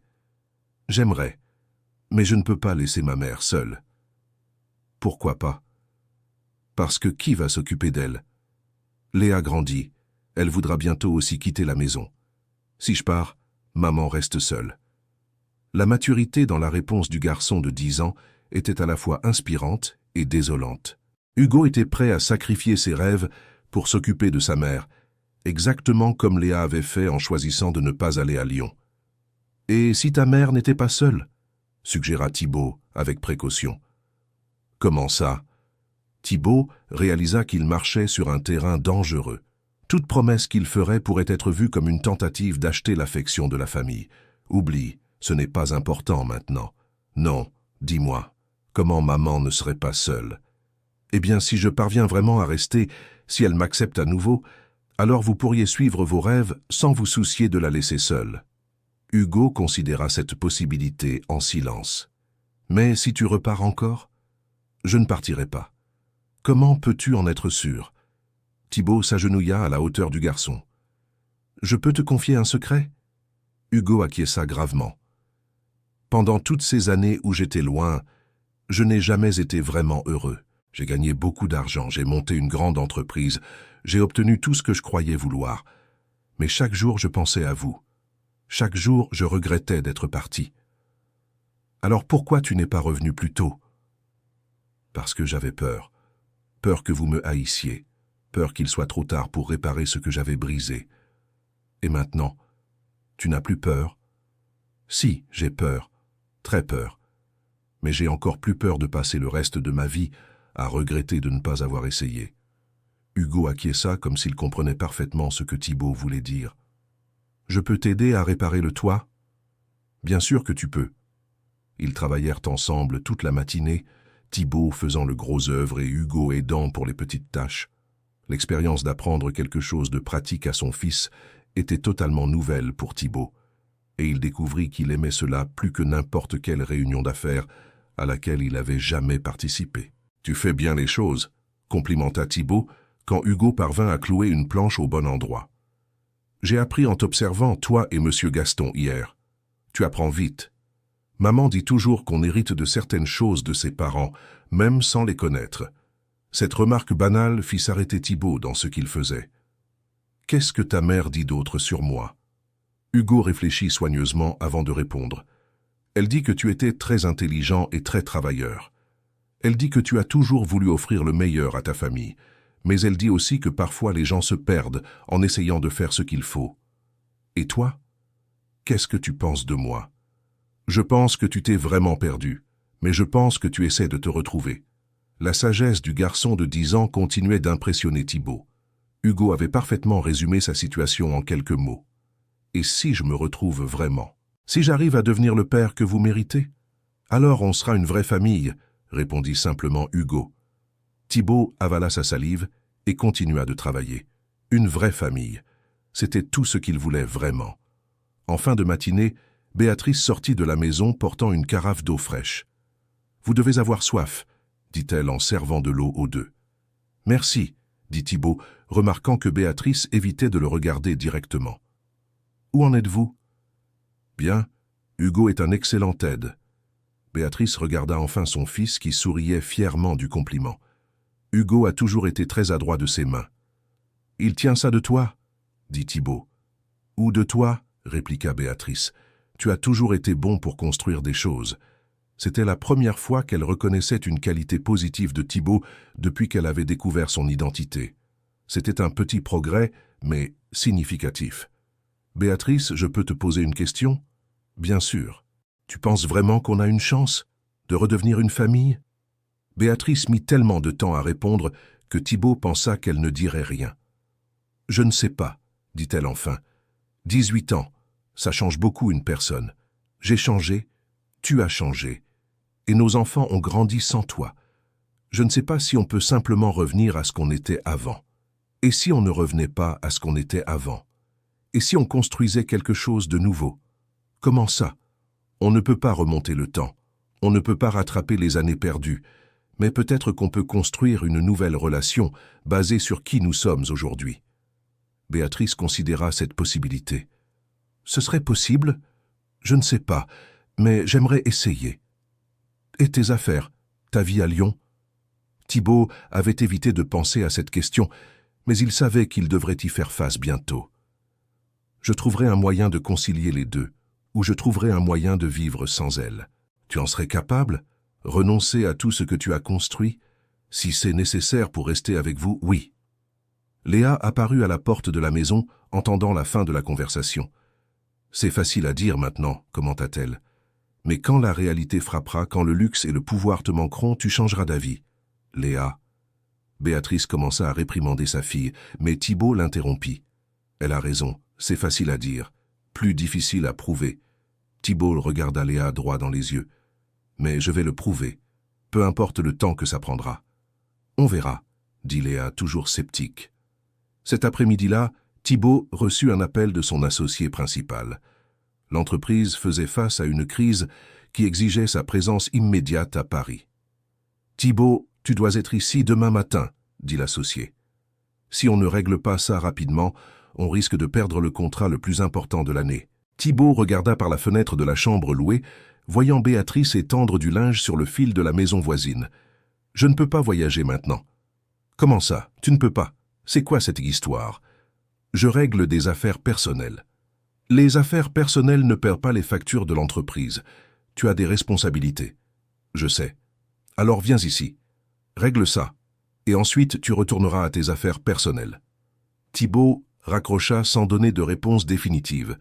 C'était exactement le genre de situation que Béatrice avait prévu. Les engagements de son ancienne vie le tiraient déjà en arrière. Il passa toute la nuit à réfléchir à ce qu'il devait faire. S'il voyageait pour résoudre la crise, il prouverait que Léa avait raison sur ses priorités. S'il ne voyageait pas, il risquait de perdre une partie significative de son patrimoine. Le lendemain matin, il chercha Béatrice avant de prendre une décision. « Je dois voyager pour affaires. C'est une situation urgente. » Le visage de Béatrice se ferma immédiatement. « Bien sûr, je m'y attendais. Ce n'est pas ce que tu crois. Je ne fuis pas. Je suis honnête avec toi sur la situation. » « Et quelle est la situation ? Je dois choisir entre sauver un contrat important de mon entreprise ou rester ici à prouver que j'ai changé. Si je pars, vous penserez que je n'ai pas changé du tout. Si je ne pars pas, je risque de perdre beaucoup d'argent. » « Et quel est ton choix ?» Thibaut prit une profonde inspiration. « Je reste. L'argent peut être récupéré, mais votre confiance, si je la perds à nouveau, elle ne reviendra peut-être jamais. » Béatrice l'observa en silence longuement. Tu es sûr? Oui. Ce contrat est-il vraiment si important? C'est le plus gros contrat que mon entreprise ait jamais signé. Si on le perd, on va devoir licencier beaucoup d'employés. L'information sur les licenciements affecta clairement Béatrice, qui connaissait les difficultés d'être au chômage. Combien de personnes? Environ 300 familles. Béatrice ferma les yeux, visiblement tiraillée. Thibaut, tu ne peux pas laisser 300 familles sans travail à cause de nous. Si, je peux. Elles trouveront d'autres emplois. Mais moi, je ne trouverai pas une autre famille comme vous. Vas-y, dit Béatrice avec fermeté. Va régler tes affaires. Béatrice, vas-y, mais reviens. Si tu as vraiment changé, prouve-le maintenant en revenant. Thibaut hésita. C'était une chance de prouver que Béatrice avait raison, qu'il pouvait concilier les deux mondes. Ou bien une chance pour Béatrice de voir qu'il n'avait pas vraiment changé. « Je reviens ce soir, promit-il. »« Ce soir? Ça ne prendra pas plusieurs jours? » ?»« Normalement, oui, mais je vais tout régler en un jour et revenir. Il se peut que je perde le contrat faute d'y avoir consacré assez d'attention, mais je reviendrai. » Léa, qui avait écouté toute la conversation cachée derrière la porte, sortit de sa cachette. « Tu vas vraiment revenir aujourd'hui? »« Oui. Et si tu n'arrives pas à tout régler en un jour, alors je reviens quand même sans avoir réglé, et j'accepte les conséquences. » Léa semblait encore méfiante, mais il y avait quelque chose de différent dans son expression. « D'accord, mais si tu ne reviens pas aujourd'hui, tu n'as pas besoin de revenir du tout. »« Léa, » réprimanda Béatrice. « Non, maman, c'est lui qui a promis. S'il ne tient pas une promesse aussi simple, comment pourrons-nous lui faire confiance pour des promesses plus grandes ?» Thibaut savait que Léa avait raison. C'était un test, et il ne pouvait pas échouer. « Je reviens aujourd'hui avant le dîner, » réaffirma-t-il. Il prit le premier bus pour Lyon, sachant qu'il n'aurait que quelques heures pour résoudre une crise qui prendrait normalement des jours. La réunion fut un chaos. Les clients étaient furieux, les associés étaient nerveux, et les employés étaient inquiets pour leur emploi. Thibaut tenta d'accélérer les négociations, mais les clients insistèrent pour discuter chaque détail du contrat. « Nous avons besoin de temps pour analyser ces conditions, » dit le représentant des clients. « Combien de temps ?» demanda Thibaut, regardant sa montre obsessionnellement. « Quelques jours, peut-être une semaine. »« Nous n'avons pas une semaine. Il faut résoudre ça aujourd'hui. »« Pourquoi une telle urgence? Ce n'est pas comme ça qu'on fait des affaires. » Thibaut regarda autour de la salle de conférence, les visages expectatifs de ses associés et employés. Tous comptaient sur lui pour sauver leur emploi. « Parce que j'ai un engagement personnel auquel je ne peux pas déroger. » Un engagement personnel plus important que 300 emplois? La question résonna dans la salle dans un silence embarrassant. Thibaut savait comment sa réponse sonnerait pour tous ceux présents. « Oui, » dit-il fermement. Un engagement personnel plus important que 300 emplois. Le représentant des clients se leva, clairement offensé. « Alors peut-être devrions-nous chercher une entreprise qui prenne notre contrat plus au sérieux. »« Peut-être devriez-vous, » répondit Thibaut, surprenant tout le monde. La réunion se termina en échec total. Le contrat fut perdu, et Thibaut savait que les licenciements commenceraient la semaine suivante. Mais à 5 heures de l'après-midi, il était dans le bus de retour vers la petite ville. Pendant le trajet de 3 heures, il reçut des dizaines d'appels furieux d'associés et d'employés. Tous voulèrent comprendre comment il avait pu jeter le plus gros contrat de l'entreprise à cause d'un engagement personnel. Thibaut éteignit son téléphone et passa le reste du trajet en silence, se demandant s'il avait pris la bonne décision. 300 familles se retrouveraient sans revenus à cause de son choix. C'était une responsabilité trop lourde à porter. Quand il arriva chez Béatrice, il était 8 heures du soir. La famille dînait, et il y avait une place mise pour lui à table. « Tu es revenu, » dit Hugo, souriant. « J'avais promis de revenir. » Léa l'examina attentivement. « Et comment se sont passées les affaires ?»« Mal. Très mal. J'ai perdu le contrat, et probablement 300 personnes vont se retrouver au chômage. »« À cause de nous ?» demanda Béatrice, inquiète. « Non, par mon choix. Je vous ai choisi, vous. » Le silence qui suivit était différent des silences tendus des jours précédents. C'était un silence de réflexion, d'assimilation. « Tu as perdu beaucoup d'argent ?» demanda Hugo innocemment. « Beaucoup, probablement des millions. Et tu regrettes d'être revenu ?» Thibaut regarda autour de la table. La nourriture simple, la maisonnette modeste, les 3 personnes qui représentaient sa vraie richesse. Pas une seule seconde. Léa baissa enfin complètement sa garde. Peut-être que tu as vraiment changé. J'essaie. Et nous essayons de t'accepter à nouveau, admit-elle. C'est difficile après si longtemps, mais nous essayons. Thibaut sentit des larmes lui monter aux yeux pour la première fois depuis des années. C'est tout ce que je peux demander. Béatrice servit le dîner à Thibaut, et pour la première fois, il réalisa qu'elle avait préparé son plat favori. Le même plat qu'elle faisait quand ils étaient jeunes et jeunes mariés. « Tu t'es souvenu ?» dit-il. « Je n'ai jamais rien oublié de toi, Thibaut, ni les bonnes choses, ni les mauvaises. » Ils dînèrent dans une paix relative, Hugo racontant des histoires de l'école et Léa montrant quelques nouvelles broderies qu'elle avait faites. Un instant, Thibaut parvint à imaginer ce que ça aurait été s'il avait été présent pendant toutes ces années. « Demain, on peut finir de réparer le toit, » dit Thibaut. « En fait, ce n'est plus nécessaire, » dit Léa. « Moi et Gaston, nous avons fini cet après-midi. Vous avez fini sans moi? Tu étais occupé à sauver nos sentiments, » rit Léa. « On s'est dit qu'on pourrait te rendre l'appareil en sauvant ton dos du travail pénible. » Thibaut rit aussi, réalisant que Léa avait fait une blague sur la situation. C'était la première fois qu'elle montrait une quelconque légèreté envers lui. « Alors, sur quel autre projet puis-je aider ?»« La clôture du jardin est en train de tomber, » suggéra Béatrice. « Et la pompe du puits a des problèmes. »« Parfait, j'ai 2 nouveaux projets. Tu es sûr que tu ne préfères pas retourner à tes affaires ?» demanda Léa, cette fois sans méchanceté. « Je veux dire, maintenant que tu as prouvé que tu reviens quand tu promets. » Thibaut considéra la question sérieusement. « Mes affaires continueront d'exister avec ou sans moi. Mais cette famille, vous, c'est ma seule chance de retrouver ce qui compte vraiment. » Béatrice se leva de table et commença à débarrasser les assiettes. « Thibaut, je peux te parler en privé ?» Les deux sortirent dans le jardin, laissant Léa et Hugo dans la cuisine. « Tu n'as pas besoin de détruire ta vie professionnelle pour prouver que tu as changé, » dit Béatrice. « Je ne détruis pas. Je fais des choix différents.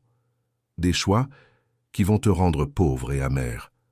Béatrice, j'ai assez d'argent pour vivre confortablement jusqu'à la fin de ma vie, même si je perds toute l'entreprise. La question n'est pas l'argent. La question, c'est la priorité. Et quelle est ta priorité? Vous.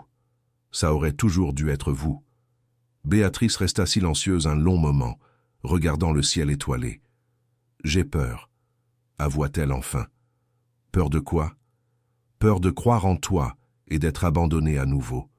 Peur que les garçons s'attachent et que tu disparaisses. Peur que tout ça ne soit qu'une phase qui va passer. » Thibaut voulait désespérément lui prendre les mains, mais il savait qu'il n'en avait pas encore le droit. « Moi aussi j'ai peur, » confessa-t-il. « Peur de ne pas réussir à être l'homme que vous méritez. Peur de tout gâcher à nouveau. Peur qu'il soit trop tard pour réparer ce que j'ai brisé. Mais tu vas essayer quand même? Je vais essayer quand même. » Béatrice acquiesça lentement. « Alors peut-être qu'on peut essayer ensemble. Doucement, sans se presser, sans promesses impossibles. Juste essayer de construire quelque chose de nouveau à partir de ce qu'il reste. C'est tout ce que je peux demander. Ce n'est pas tout ce que tu mérites, Thibaut. C'est juste tout ce que je peux donner maintenant. C'est plus que ce que je méritais après ce que j'ai fait. » Ils restèrent silencieux dans le jardin, écoutant les bruits de la nuit et l'écho des voix de Léa et Hugo à l'intérieur de la maison. Pour la première fois en 18 ans, Thibaut se sentit vraiment chez lui. La semaine suivante, Thibaut établit une routine. Il se levait tôt, prenait son café avec Madame Odette, travaillait sur de petits projets dans la maison de Béatrice, déjeunait en famille, travaillait encore un peu, dînait avec eux et rentrait dans sa chambre. Progressivement, les défenses de Léa commencèrent à baisser.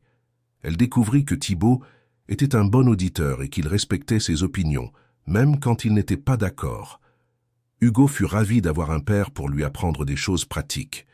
Ils réparèrent la clôture, arrangèrent la pompe du puits et commencèrent à construire un petit atelier où Hugo pourrait avoir plus d'espace pour ses dessins. Béatrice restait prudente, mais cordiale. Elle traitait Thibaut comme un ami de la famille. Pas comme un mari, mais c'était un progrès significatif par rapport au premier jour. Un matin, Madame Odette appela Thibaut, pour une conversation sérieuse. « Mon garçon, il faut que je te dise quelque chose. »« Allez-y. Tes appels professionnels dérangent les autres hôtes, et tu souffres clairement des décisions que tu dois prendre. » Thibaut avait essayé de cacher le stress de gérer une entreprise à distance, mais apparemment, il n'avait pas réussi. « Tu penses que je devrais retourner en ville ? Je pense que tu devrais prendre une décision définitive. Soit tu restes ici pour de vrai et tu acceptes les conséquences pour tes affaires, soit tu y retournes et tu acceptes les conséquences pour ta famille. » « Je ne peux pas avoir les deux ? » ?»« Tu peux, oui, mais pas comme tu le fais maintenant. Tu essaies d'être à 2 endroits à la fois et tu n'es vraiment présent nulle part. » Madame Odette avait raison. Thibaut était physiquement dans la petite ville, mais mentalement partagé entre 2 réalités. Ce soir-là, il prit une décision qui changerait sa vie pour toujours. Il appela son associé principal et lui annonça son choix. « Je vends ma part de l'entreprise. Thibaut, tu as perdu la tête ? Probablement. Mais j'ai aussi retrouvé mon âme. Ne fais pas de drame, viens ici, on n'en parle en personne. Je ne reviendrai pas. Je veux que tu rachètes ma part au prix du marché. Si tu ne veux pas, je la vendrai à quelqu'un d'autre. Thibaut, cette entreprise, c'est ta vie. C'était ma vie. Maintenant, ma vie est ici. Avec une ex-femme qui ne veut même pas de toi, avec des enfants qui te connaissent à peine. Thibaut, sois rationnel. » Je suis rationnel pour la première fois en 18 ans. La conversation se termina, l'associé furieux, mais Thibaut se sentit plus léger qu'il ne l'avait été depuis des décennies. Il avait coupé le dernier fil qui le reliait à son ancienne vie. Le lendemain, il annonça sa décision à sa famille. « Tu as vendu ton entreprise ?» demanda Léa, incrédule. « Je suis en train de la vendre. Le processus prendra quelques mois, mais oui. »« Pourquoi ? » ?»« Parce que je ne peux pas servir 2 maîtres. Ou je suis entrepreneur, ou je suis père et mari. Je n'arrive pas à être les 2. »« Mari ?» demanda Béatrice en haussant un sourcil. Thibaut rougit, réalisant qu'il avait présumé trop vite. « Pardon, je voulais dire père et personne qui veut mériter une seconde chance en tant que mari. » Béatrice sourit, et Thibaut comprit que c'était le premier sourire sincère qu'elle lui adressait depuis son arrivée. « Et comment vas-tu subvenir à tes besoins ?» demanda-t-elle, pragmatique. « L'argent de la vente de l'entreprise suffit à vivre confortablement. Et je peux travailler comme consultant ou enseigner ou trouver une autre façon de me rendre utile. »« Tu es sûr de cette décision ?» demanda Léa, encore inquiète. « Je suis sûr de vouloir essayer. Je ne suis pas sûr que ça marchera, mais je suis sûr que ça vaut le coup d'essayer. » Hugo, qui avait écouté toute la conversation en silence, prit enfin la parole. « Ça veut dire que tu vas rester pour toujours ?»« Si vous me le permettez, oui. »« Et Lyon ne va pas te manquer ?» Thibaut regarda autour de lui la maisonnette en pisé, la famille qu'il avait abandonnée et qui essayait maintenant de l'accepter à nouveau. « Certaines choses me manqueront, mais rien qui vaille plus que d'être ici avec vous. » Ce soir-là, Béatrice demanda à parler à Thibaut en tête-à-tête. « Thibaut, tu prends des décisions très radicales, très rapidement. Tu penses que c'est une erreur ? Je pense que c'est risqué. Et si dans 6 mois tu regrettes ? Et si tu découvres que tu ne peux pas vivre sans l'adrénaline des affaires, alors je devrais assumer les conséquences de mes choix. Et nous aussi nous devrons les assumer, les garçons surtout. » Thibaut savait que Béatrice avait raison. Sa décision n'affectait pas que lui, mais toute la famille. « Béatrice, qu'est-ce que tu veux que je fasse ? Tu veux que je retourne à Lyon et que je vienne vous voir le week-end ? Tu veux que je garde un pied dans chaque monde ? » « Je ne sais pas ce que je veux, admit-elle. 18 ans à t'attendre. Et maintenant que tu es là, j'ai peur de croire que c'est réel. » « C'est réel. Je suis là, non ? Physiquement, oui, mais émotionnellement. Thibaut, tu as beaucoup changé. Moi aussi, j'ai beaucoup changé. Je ne sais pas si on peut simplement ignorer tout ce temps passé. Je ne te demande pas d'ignorer. Je te demande de recommencer à 0. Comment ? Laisse-moi te reconquérir. Laisse-moi découvrir la femme que tu es devenue. Laisse-moi te montrer l'homme que je peux être. » Béatrice considéra la proposition en silence. Ce serait comme se fréquenter à nouveau ? Ce serait comme se fréquenter à nouveau, sans pression, sans précipitation, sans attentes irréalistes. Et les garçons ? Comment on leur expliquerait ça ? Nous disons la vérité, que nous essayons de faire connaissance à nouveau, de voir si nous avons encore une chance d'être heureux ensemble. Et si cela ne marche pas? Alors au moins les enfants sauront que nous avons essayé, et je saurai que j'ai fait tout ce que je pouvais pour reconquérir la femme que j'ai toujours aimée. Béatrice resta silencieuse si longtemps que Thibaut pensa qu'elle ne répondrait pas. « D'accord, dit-elle enfin. Nous pouvons essayer. Mais doucement. Très doucement. Doucement me va parfaitement. Et pas de cadeaux coûteux ni de grands gestes. Si tu veux me séduire, ce sera par de petites gentillesses quotidiennes. Marché conclu. Et tu dors chez Madame Odette. Pas de changements radicaux dans notre routine, tant que nous ne saurons pas si cela fonctionne. Marché conclu. Et si l'un des enfants se sent mal à l'aise avec la situation, on arrête immédiatement. Marché conclu. Béatrice tendit la main pour sceller l'accord, mais lorsque Thibaut la prit pour la serrer, elle ne la lâcha pas tout de suite. Ils restèrent ainsi un moment, mains entrelacées, se regardant à la lumière des étoiles. « J'avais oublié comme tes mains étaient grandes, » dit-elle doucement. « Et moi j'avais oublié comme les tiennes étaient douces, malgré tout le travail qu'elles font. » Béatrice retira sa main délicatement. « Bonne nuit, Thibaut. »« Bonne nuit, Béatrice. » Ainsi commença la deuxième phase de la relation de Thibaut et Béatrice. Une phase de redécouverte, de prudence, de petits gestes et de grands espoirs. Thibaut se réveilla le lendemain matin en ressentant quelque chose qu'il n'avait pas éprouvé depuis des années, une attente authentique pour le jour à venir.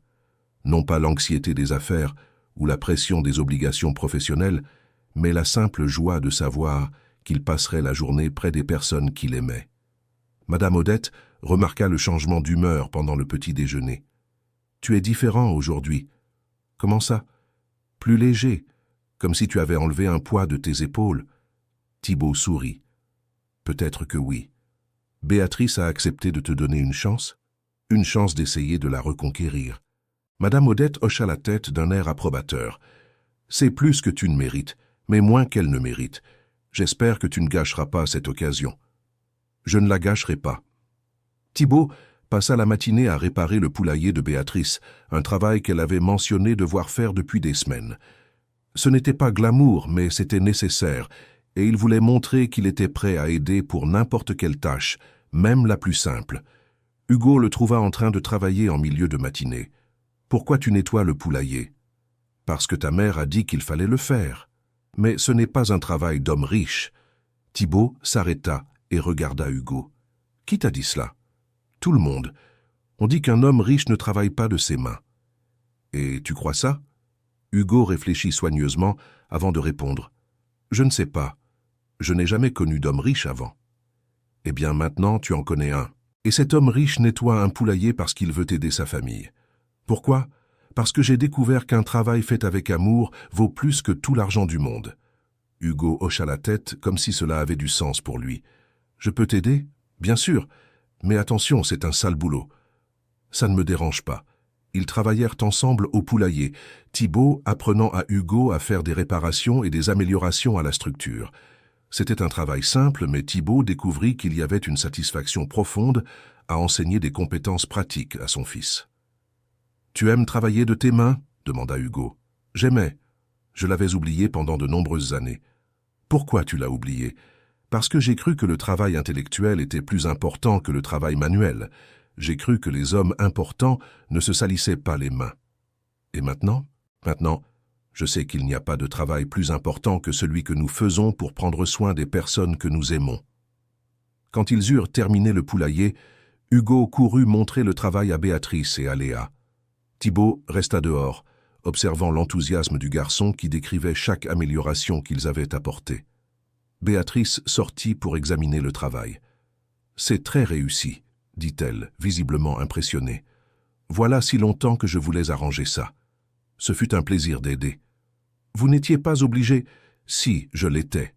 Je veux aider autant que je peux. » Béatrice l'étudia un instant. « Vous voulez déjeuner avec nous ?»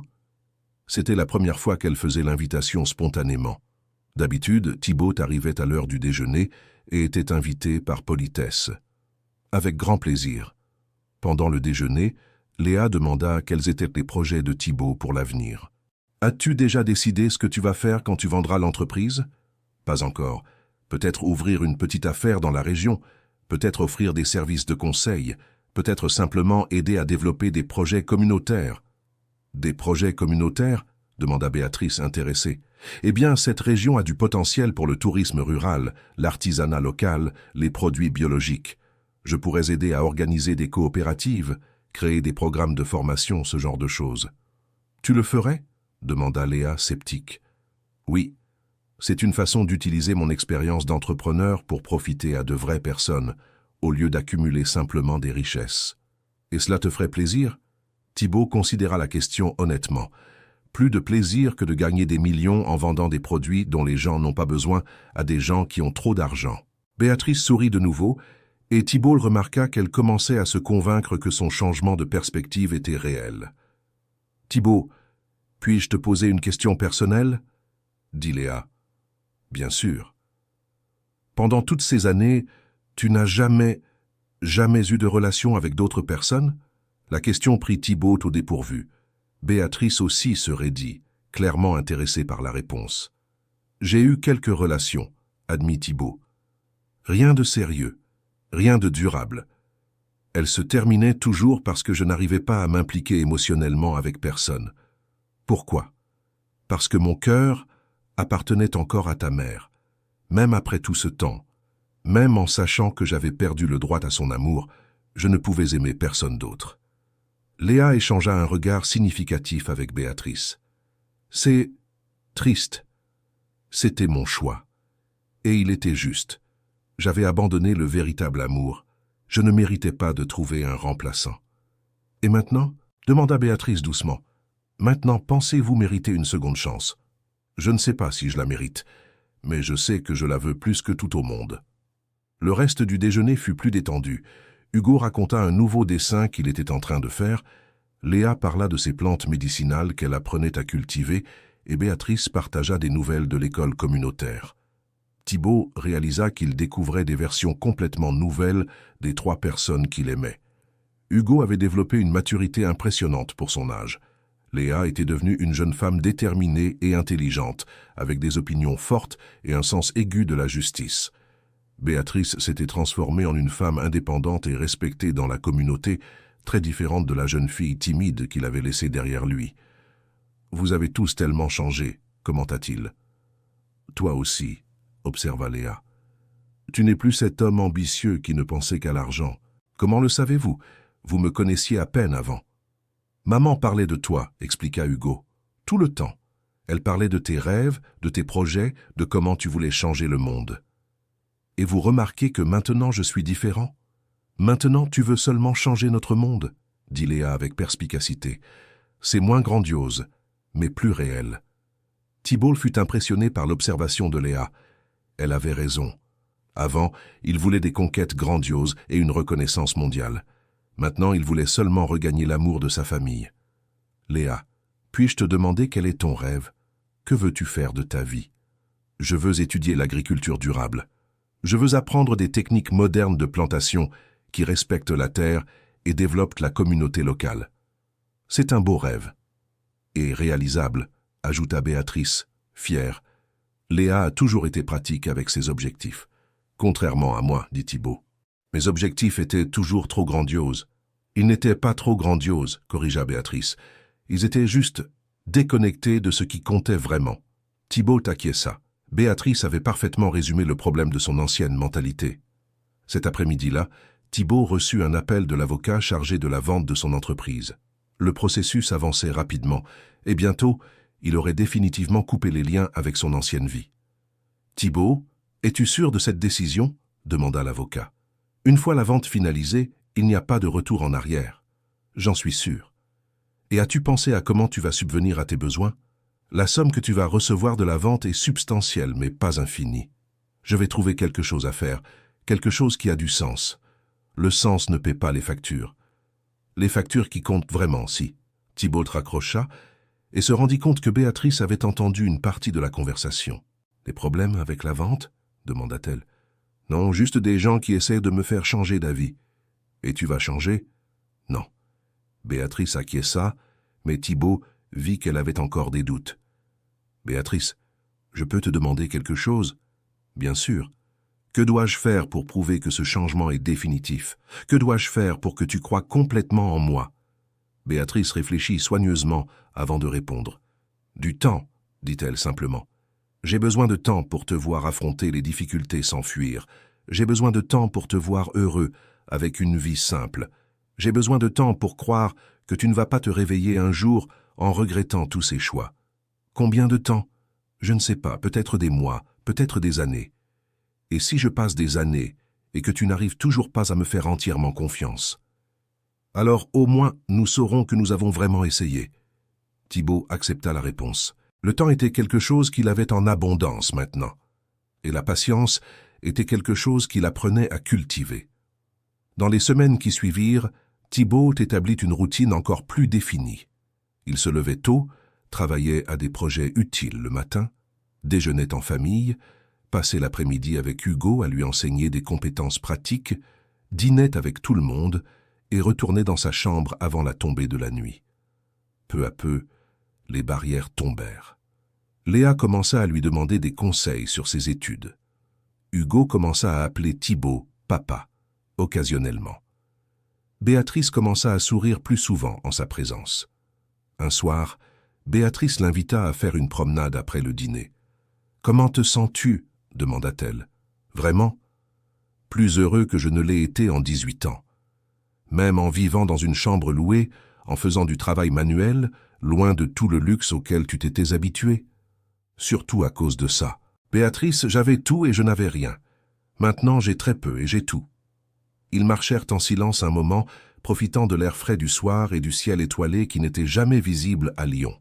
« Thibaut, je peux te confier un secret ?»« Bien sûr. »« J'ai toujours su que tu reviendrais un jour. »« Comment le savais-tu ?»« Parce que je te connaissais mieux que tu ne te connaissais toi-même. Je savais que l'ambition allait te consumer un temps, mais qu'à la fin tu réaliserais que tu avais perdu ce qui comptait vraiment.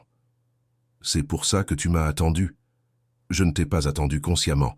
Simplement, je n'ai pas pu arrêter de t'aimer, même après tout ça. » Thibaut s'arrêta de marcher et se tourna vers elle. « Et maintenant, tu m'aimes encore ?» Béatrice hésita, mais son regard ne se détourna pas du sien. « J'aime l'homme que tu étais. J'apprends à aimer l'homme que tu es devenu. » Ce sont deux personnes différentes ? En partie. L'homme que tu étais avait de beaux rêves, mais des méthodes discutables. L'homme que tu es devenu a de belles méthodes, mais je découvre encore ses rêves. Mes rêves maintenant sont très simples. Je veux me réveiller chaque jour aux côtés de la femme que j'aime. Je veux voir mes enfants grandir et être heureux. Je veux construire une vie fondée sur l'amour, pas sur l'ambition. Ce sont de beaux rêves, mais ils sont aussi fragiles. Il est facile de se lasser de rêves simples quand on est habitué à de grands rêves. Thibaut comprit l'inquiétude de Béatrice. Elle ne remettait pas en question sa sincérité présente, mais sa capacité à maintenir cette nouvelle perspective à long terme. « Béatrice, je peux te demander quelque chose ?»« Quoi ? Donne-moi une tâche impossible. Donne-moi quelque chose pour prouver que je n'abandonnerai pas quand les choses deviendront difficiles. » Ce n'est pas comme ça que ça marche, Thibaut. Il ne s'agit pas de prouver quoi que ce soit à un moment précis. Il s'agit d'être constant chaque jour, même quand personne ne regarde. Alors observe-moi. Observe-moi chaque jour. Teste-moi chaque jour. Et quand tu seras satisfaite de ce que tu vois, dis-le-moi. Béatrice sourit tristement. Thibaut, ce n'est pas mon rôle de te tester. C'est ton rôle d'être la personne que tu dis vouloir être, que je t'observe ou non. Thibaut réalisa que Béatrice avait raison. Il pensait encore comme si l'amour était un contrat à négocier et approuver, mais le véritable amour était inconditionnel et spontané. Tu as raison. Pardon. J'apprends encore à ne pas traiter les relations comme des affaires. C'est un progrès que tu le reconnaisses. Ils rentrèrent chez eux dans un silence confortable. Thibaut sentait qu'il y avait une compréhension croissante entre eux, une connexion qui se reconstruisait progressivement. Le mois suivant, Thibaut affronta son premier véritable test. Un de ses anciens associés vint le trouver avec une proposition irrésistible. Une nouvelle entreprise qui pourrait le rendre encore plus riche qu'il ne l'avait été. « Thibaut, tu gâches ton talent dans un petit village perdu. Viens avec nous, nous allons bâtir un empire encore plus grand. » La proposition était tentante.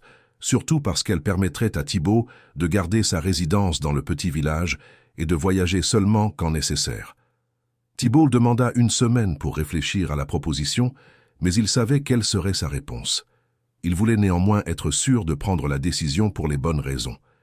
Il parla de la situation à Madame Odette. « Que dit votre cœur ?» demanda-t-elle.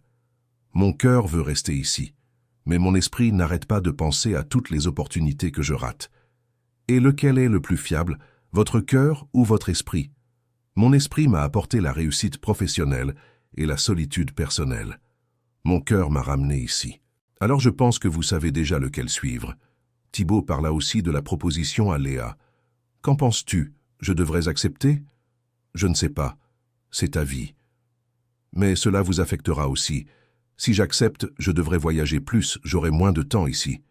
Et alors, c'est à toi de décider ce qui est le plus important pour toi. » Thibaut comprit que Léa le testait, voulant voir s'il prendrait la bonne décision sans pression extérieure. « Pour moi, vous êtes plus important, mais je voulais savoir si vous aussi vous voulez que je reste. »« On veut, » dit simplement Léa. « Mais on veut que tu restes, parce que tu veux rester, pas parce que tu te sens obligé. » Thibaut parla aussi avec Hugo. « Si je reste ici, peut-être que toi et Léa n'aurez pas les mêmes opportunités que vous auriez eues si je recommençais à gagner beaucoup d'argent. »« Quelles opportunités ?» demanda Hugo.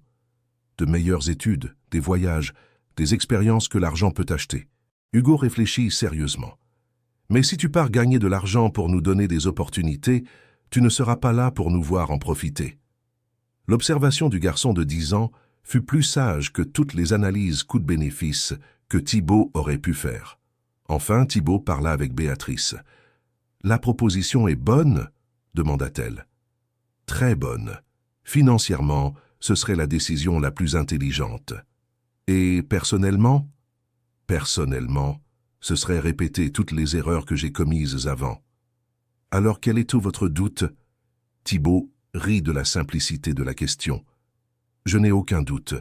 Je voulais juste être sûr de voir la situation clairement. » À la fin de la semaine, Thibaut appela son ancien associé et refusa la proposition. « Thibaut, tu as complètement perdu la raison. Peut-être, ou peut-être que je l'ai enfin trouvé. » Quand il annonça sa décision à sa famille, Hugo réagit le premier. « Tu as choisi de rester avec nous. Je choisirai toujours de rester avec vous. » Léa sourit d'un air approbateur mais ne dit rien. Béatrice acquiesça en silence, avec satisfaction. « Comment te sens-tu » demanda Béatrice plus tard, lorsqu'ils furent seuls. « Soulagé, heureux, serein. Aucun regret ?»« Aucun. Même en sachant que tu viens de refuser des millions d'euros. Surtout en sachant que je viens de refuser des millions d'euros. Béatrice, il y a 18 ans, j'ai choisi l'argent plutôt que vous. Aujourd'hui, je vous ai choisi plutôt que l'argent. J'ai enfin pris la bonne décision. » Béatrice l'embrassa doucement sur le front. « Je suis fier de toi. » C'était la première fois qu'elle lui montrait de l'affection physique depuis son retour, et Thibaut eut l'impression d'avoir gagné le prix le plus précieux au monde. Cher auditeur, si vous appréciez cette histoire, profitez-en pour laisser un like et surtout vous abonner à la chaîne, cela aide beaucoup ceux qui débutent. Maintenant, continuons. Les mois qui suivirent furent ceux de la consolidation. Thibaut acheva de vendre son entreprise et plaça l'argent de manière prudente, assurant des revenus suffisants pour une vie confortable sans luxe excessif. Il commença à travailler comme consultant pour les petites entreprises de la région, aidant les entrepreneurs locaux à organiser et à développer leurs activités. Le travail était satisfaisant d'une manière totalement différente des grandes affaires qu'il avait l'habitude de mener. Léa obtint une bourse d'études pour étudier l'agriculture durable dans une université fédérale. Thibaut proposa de l'aider financièrement pour ses dépenses, mais elle insista pour travailler à temps partiel afin de subvenir à ses besoins. « Je ne veux pas davantage que les autres étudiants n'ont pas, » expliqua-t-elle. « Je veux obtenir mon diplôme par mes propres efforts. » Thibaut respecta sa décision, mais organisa secrètement que Léa reçoive une bourse d'assistance étudiante couvrant toutes ses dépenses. Elle ne sut jamais que la bourse gouvernementale avait été financée par son père. Hugo continua à développer ses talents artistiques et Thibaut construisit un petit atelier au fond de la maison où le garçon pouvait travailler confortablement. Il organisa également des cours particuliers d'art avec un professeur de la ville voisine. « Pourquoi fais-tu tout cela ?» demanda Béatrice. « Parce que je veux que nos enfants aient toutes les chances possibles, mais je veux leur donner ces chances en étant présent, pas en étant absent. Et toi ? Ne regrettes-tu pas les défis professionnels auxquels tu étais habitué ? Parfois l'adrénaline me manque, mais je préfère la paix que j'ai maintenant à l'agitation que j'avais avant. Même quand les problèmes ici sont plus petits et les victoires plus simples, surtout à cause de cela. Béatrice, j'ai signé des contrats de millions d'euros et je me suis senti vide. Hier, j'ai aidé Madame Odette à organiser la coopérative d'artisanes et je me suis senti accompli. La différence, c'est que maintenant mon travail profite à des gens que je connais et qui comptent pour moi. Béatrice observa Thibaut pendant des mois, attentive à la façon dont il réagissait aux petites frustrations, aux routines répétitives, aux problèmes sans solution grandiose. Elle remarqua qu'il avait vraiment changé sa perspective sur ce qui constituait une vie précieuse. Un soir, près d'1 an après le retour de Thibaut, Béatrice fit une annonce pendant le dîner. « Les enfants, je dois vous parler de quelque chose. » Léa et Hugo devinrent attentifs, sentant une certaine tension dans la voix de leur mère. « Thibaut est avec nous depuis près d'1 an. Il a prouvé qu'il a changé, qu'il est engagé envers notre famille, qu'il a choisi une vie différente de celle qu'il menait avant. »« Et alors ?» demanda Léa, même si elle savait clairement où la conversation menait. « Et alors, le moment est venu de décider si nous voulons officialiser cette nouvelle situation, si nous voulons redevenir une famille officiellement. » Hugo s'est immédiatement animé. « Ça veut dire que papa va habiter ici avec nous ? Si vous êtes d'accord et s'il le veut, oui. » Tous ont regardé Thibaut, qui était clairement ému par la proposition. « Léa ?» demanda Béatrice. « Qu'en penses-tu » Léa étudia Thibaut attentivement. « Tu veux vraiment vivre ici ? Dans cette maison simple, avec notre vie simple pour toujours ? Je le veux plus que tout au monde. Et tu ne vas pas te réveiller dans 5 ans en voulant une vie plus excitante, Léa. Cette vie est plus excitante que tout ce que j'ai vécu ces 18 dernières années. Me réveiller chaque jour en sachant que je vais passer la journée avec les personnes que j'aime, c'est la plus grande émotion possible. » Léa acquiesça lentement. « Alors je suis d'accord, mais à une condition. Laquelle ? Que tu promettes de ne plus jamais partir. Quoi qu'il arrive, quels que soient les problèmes que nous rencontrions, tu restes et nous les résolvons ensemble. Je le promets. » « Hugo ?» demanda Béatrice. « Je veux que papa habite ici, » dit Hugo sans hésitation. Béatrice se tourna vers Thibaut. « Et toi ? Veux-tu officiellement redevenir mon mari et le père de nos enfants ?» Thibaut se leva de sa chaise et s'agenouilla à côté de Béatrice. « Béatrice Dubois, m'acceptes-tu de nouveau comme ton mari ? Même après tout ce que j'ai fait, même après tout le temps perdu, même en sachant que je ne pourrai jamais compenser complètement les années que je vous ai volées ?» Béatrice sourit, et Thibaut vit dans ses yeux le même amour qu'il avait vu il y a 19 ans, lorsqu'il s'était marié pour la première fois. « J'accepte l'homme que tu es devenu. J'accepte la vie simple que nous allons vivre ensemble.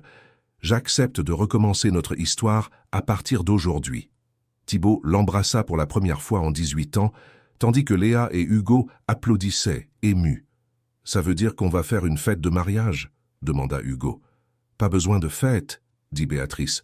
« Nous avons déjà tout ce qu'il nous faut. »« On peut au moins faire un dîner spécial ?» insista Léa.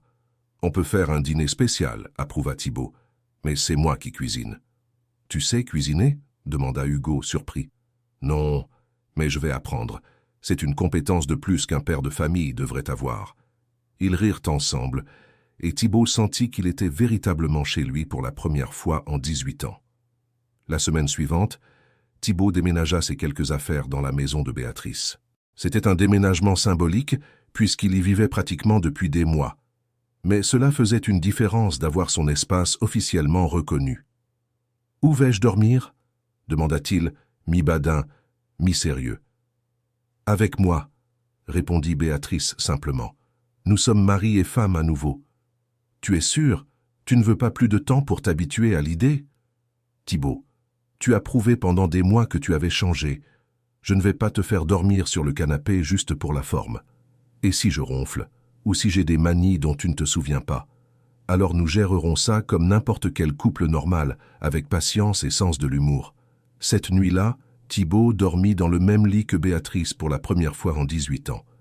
C'était à la fois étrange et familier. Étrange parce qu'ils avaient tous deux beaucoup changé. Familier parce que l'amour entre eux restait inchangé. « Thibaut » murmura Béatrice dans l'obscurité. « Merci d'être revenu. Merci de m'avoir accepté. Je t'aime. Moi aussi je t'aime. Je t'ai toujours aimé. » Ils dormirent enlacés, comme ils le faisaient quand ils étaient jeunes, avant que Thibaut ne perde le nord et ne transforme l'amour en ambition. Les mois qui suivirent furent une adaptation totale. Thibaut réapprit les rythmes de la maison, les préférences de la famille, les routines qui s'étaient établies pendant son absence.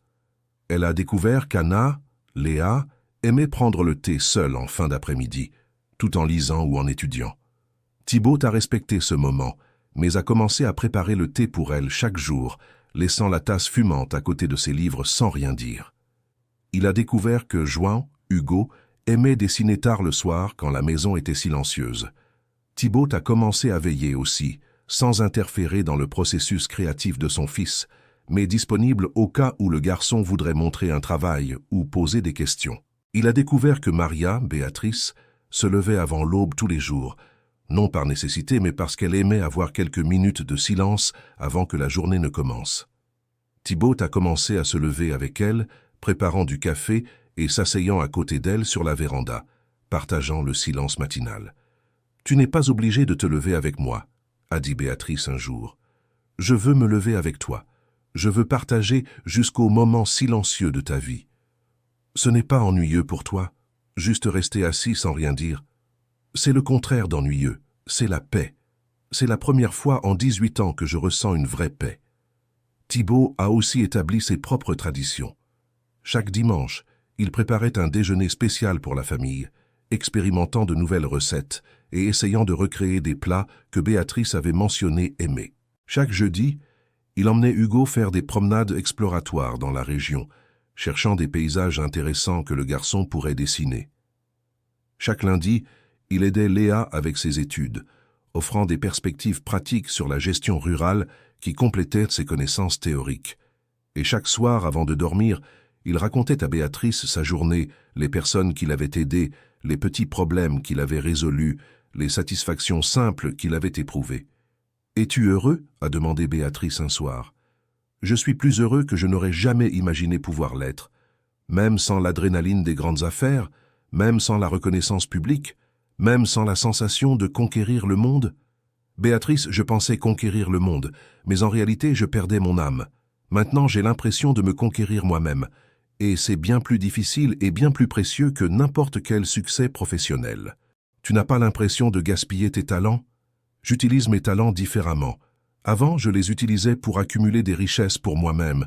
Maintenant, je les utilise pour améliorer la vie de ma famille et de la communauté. Quelle utilisation est la plus précieuse ? Béatrice a souri et s'est blottie contre Thibaut. Je suis tombée amoureuse du bonhomme il y a 18 ans. Il t'a juste fallu un peu de temps pour devenir cet homme. Et moi, je suis tombé amoureux de la bonne femme il y a 18 ans. Et j'ai eu la chance qu'elle m'ait attendu jusqu'à ce que je mérite son amour. 1 an plus tard, Léa a obtenu son diplôme en agriculture durable et est rentrée à la maison avec des idées révolutionnaires pour développer la communauté rurale. Thibaut l'a soutenue avec enthousiasme, offrant un capital de départ pour ses projets et des contacts avec des partenaires potentiels. « Papa, es-tu sûr de vouloir investir là-dedans ? Ça pourrait échouer. » « Léa, il y a 2 ans, j'investissais des millions dans des projets qui réussissaient financièrement, mais qui n'amélioraient la vie de personne. Je préfère investir dans des projets qui peuvent améliorer la vie de vraies personnes, même si le retour financier est moindre. Et si on fait des pertes, alors on apprendra de nos erreurs et on recommencera. L'important est d'essayer de faire la différence. » Léa a lancé une petite coopérative d'agriculture biologique qui s'est rapidement développée pour inclure des familles de toute la région.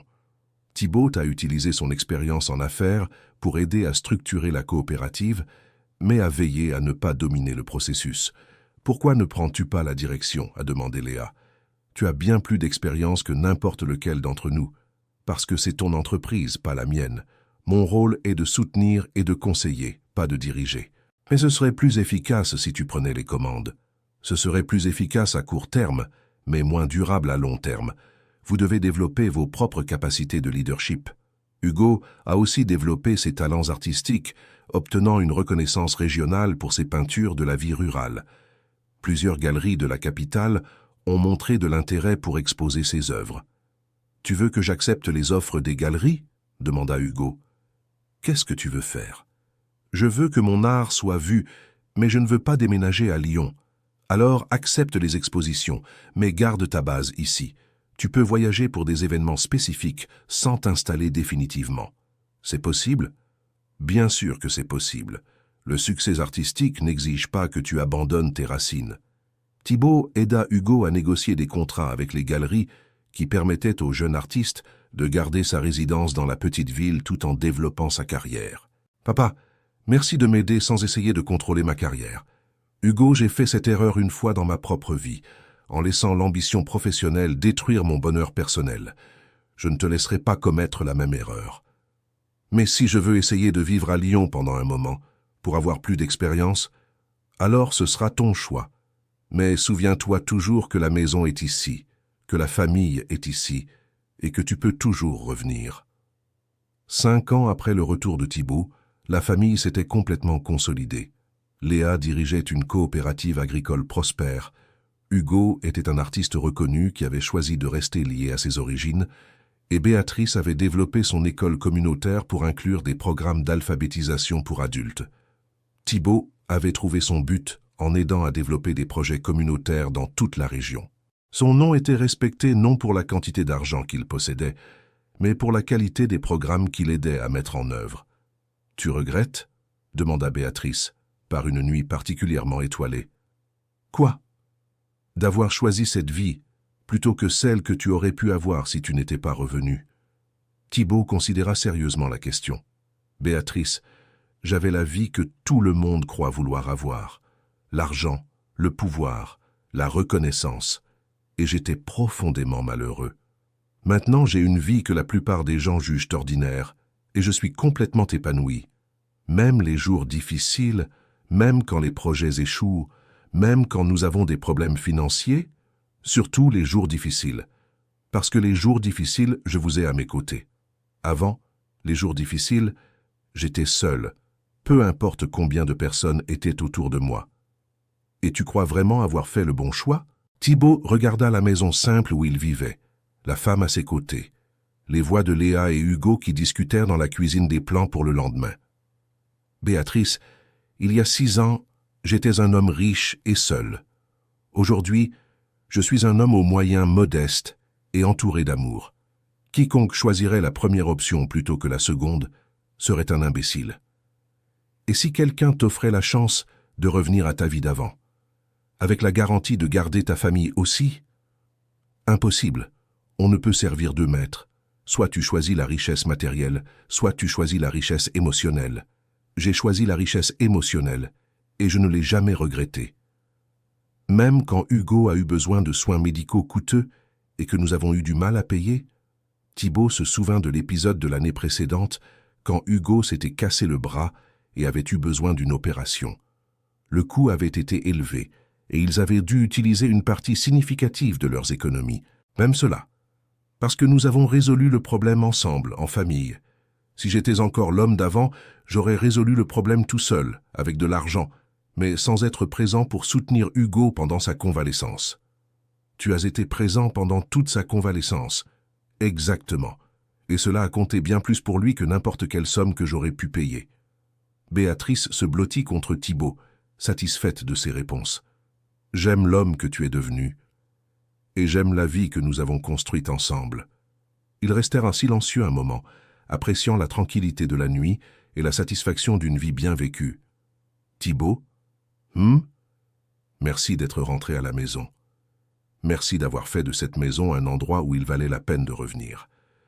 L'été suivant, Thibaut et Béatrice renouvelèrent leurs vœux de mariage lors d'une cérémonie simple dans le jardin de la maison. Léa et Hugo organisèrent la célébration, invitant toute la communauté à partager la joie de la famille.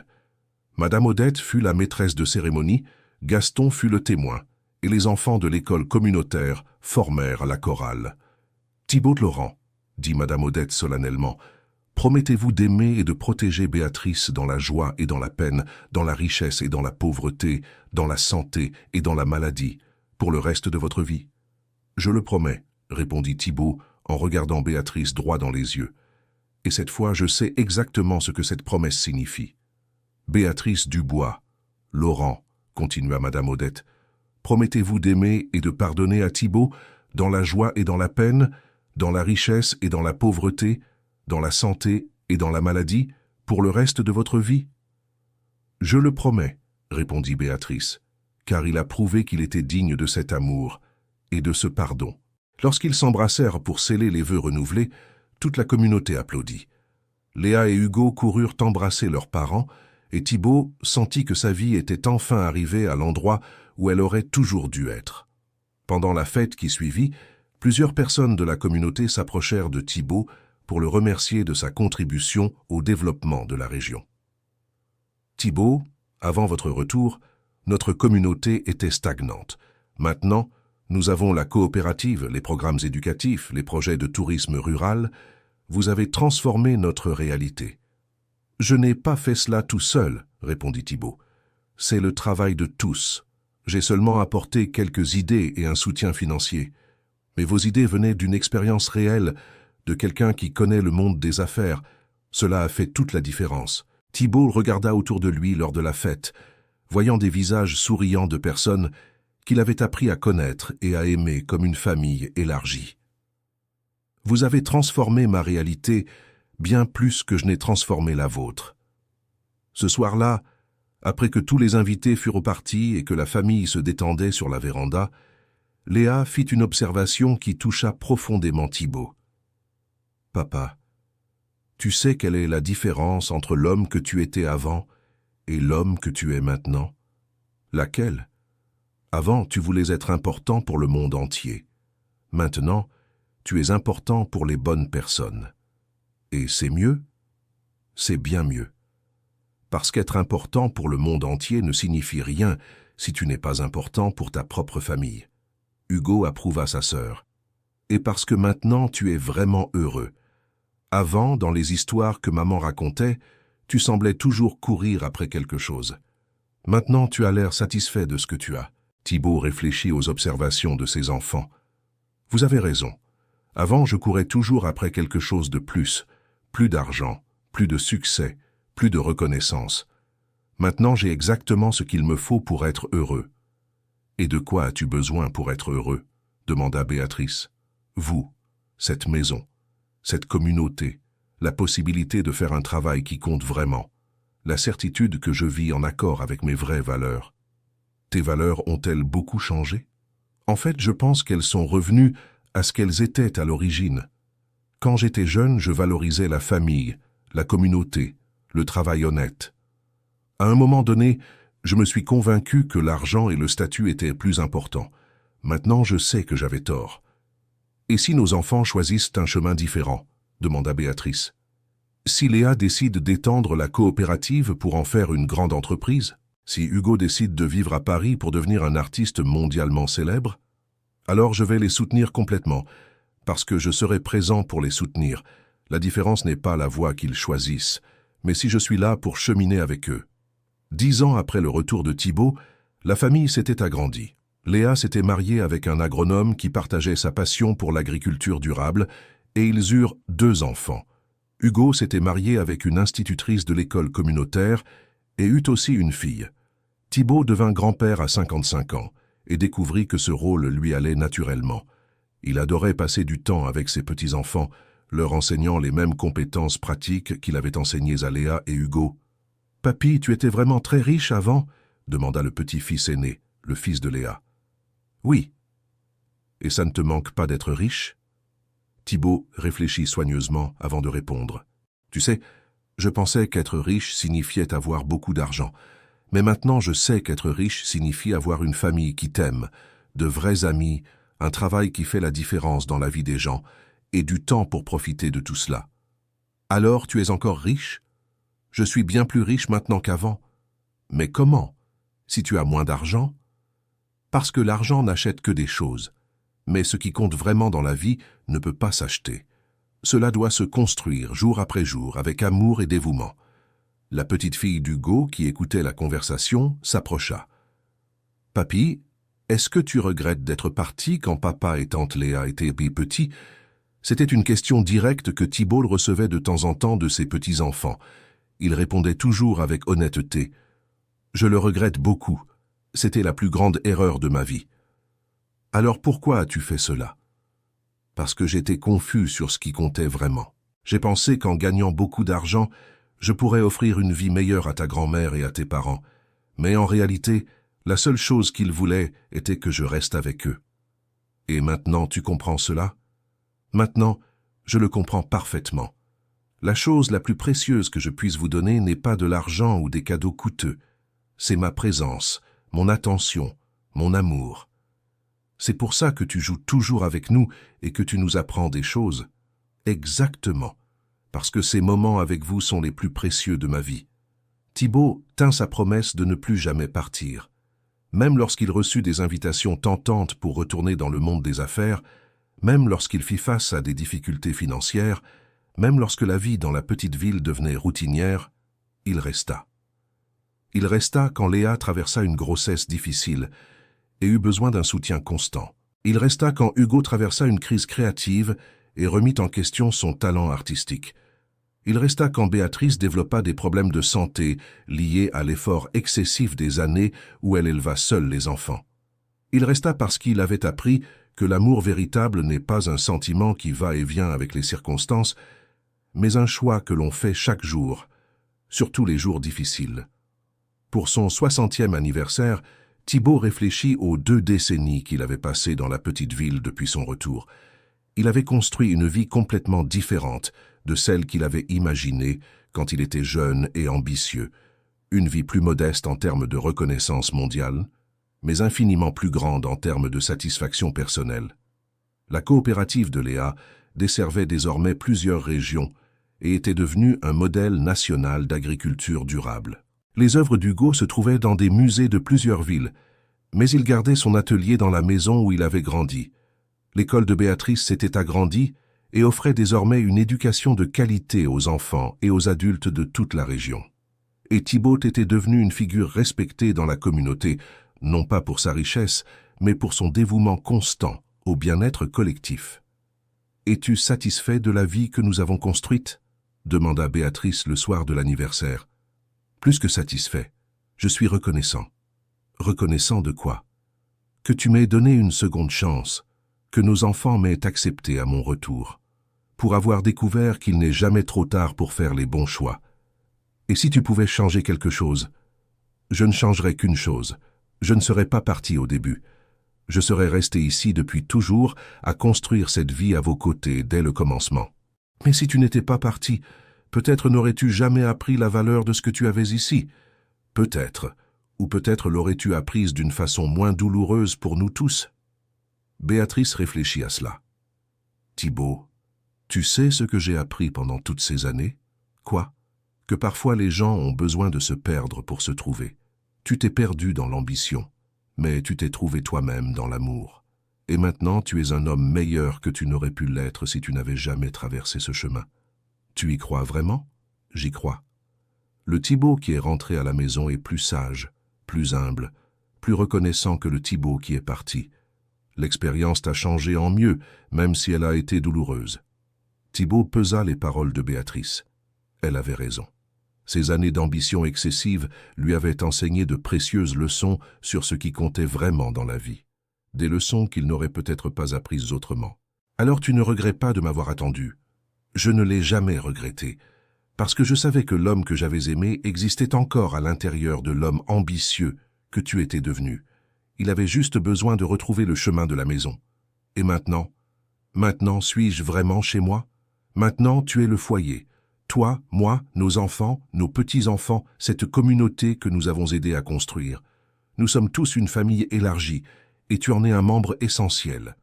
Thibault regarda autour de la maison qui était devenue le centre de sa vie. C'était la même maison simple où il était revenu 20 ans plus tôt, mais elle était maintenant pleine de photos de famille, de dessins des petits-enfants, de plantes que Béatrice cultivait, de livres que Léa avait rapportés de la fac, d'outils que lui et Hugo utilisaient dans leurs projets ensemble.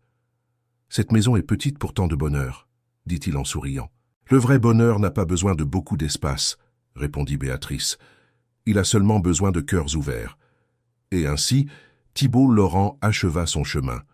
Du jeune homme ambitieux parti en quête de richesse à l'entrepreneur prospère mais solitaire qui bâtit un empire vide, à l'homme mûr qui trouva la vraie richesse dans l'amour de sa famille et le service de sa communauté. À 70 ans, Thibault se levait encore chaque jour aux côtés de la femme qu'il avait toujours aimée, dans une maison pleine d'enfants, de petits-enfants et du mouvement constant d'une famille nombreuse et unie. Il aidait encore la communauté avec ses connaissances en affaires, mais désormais comme un service d'amour, non comme une quête de profit.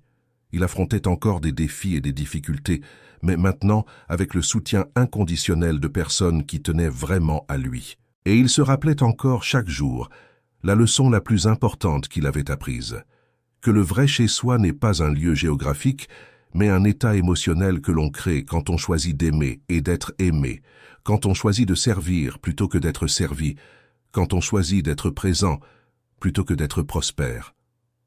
Par un matin de printemps particulièrement beau, Thibault était assis sur la véranda avec Béatrice, observant les petits-enfants jouer dans le jardin, quand elle fit une remarque qui résuma parfaitement tout son chemin. « Thibault, tu sais quel a été ton plus grand succès dans la vie ? Lequel ? Ce n'est pas d'avoir bâti un empire d'affaires. Ce n'est pas d'avoir gagné des millions d'euros. Ce n'est pas d'avoir eu ton nom dans les journaux ou d'avoir été respecté dans le monde des affaires. Alors c'est quoi ? C'est d'avoir appris à rentrer à la maison. C'est d'avoir découvert que le vrai succès n'est pas ce que tu conquiers pour toi-même, mais ce que tu construis avec les personnes que tu aimes. » Thibault sourit, observant Léa apprendre à ses enfants à planter dans le jardin, Hugo dessinant avec sa fille près de l'arbre qu'ils avaient de planter ensemble des années auparavant, Béatrice préparant le déjeuner pour toute la famille élargie qui apparaissait toujours le dimanche. « Tu as raison, » dit-il, « c'est ma plus grande réussite, et c'est une réussite qui continue de grandir chaque jour. » « Comment ça ? Parce que chaque jour je me réveille, et je choisis à nouveau d'être l'homme que ma famille mérite. Chaque jour je choisis à nouveau de privilégier l'amour sur l'ambition. Chaque jour je choisis à nouveau d'être présent plutôt que d'être occupé. Et tu ne te lasses jamais de faire ces choix ? Jamais. Parce que maintenant je sais que ce sont les seuls choix qui comptent vraiment. Et ainsi, sous le ciel bleu d'un matin de printemps, entouré par les sons d'une famille heureuse et par la sensation d'une vie bien vécue, Thibault Laurent comprit enfin qu'il avait trouvé ce qu'il avait toujours cherché. Ce n'était ni la richesse matérielle, ni la reconnaissance professionnelle. C'était simplement la possibilité d'aimer et d'être aimé, d'être présent dans les moments qui comptent vraiment, et de savoir que lorsqu'il arriverait à la fin de sa vie, il pourrait regarder en arrière sans regret, sachant qu'il avait bien choisi entre ce qui semblait important et ce qui l'était vraiment. Fin de l'histoire. Dites-nous maintenant ce que vous avez pensé de cette histoire et d'où vous nous regardez. Si vous avez quelque chose à partager avec nous, laissez-le dans les commentaires avec des mots sincères. Croyez-vous que Thibault a pris les bonnes décisions? Nous adorerions lire votre avis. Merci beaucoup pour votre compagnie. N'oubliez pas de laisser un like et surtout de vous abonner à la chaîne pour ne pas manquer d'autres histoires émouvantes.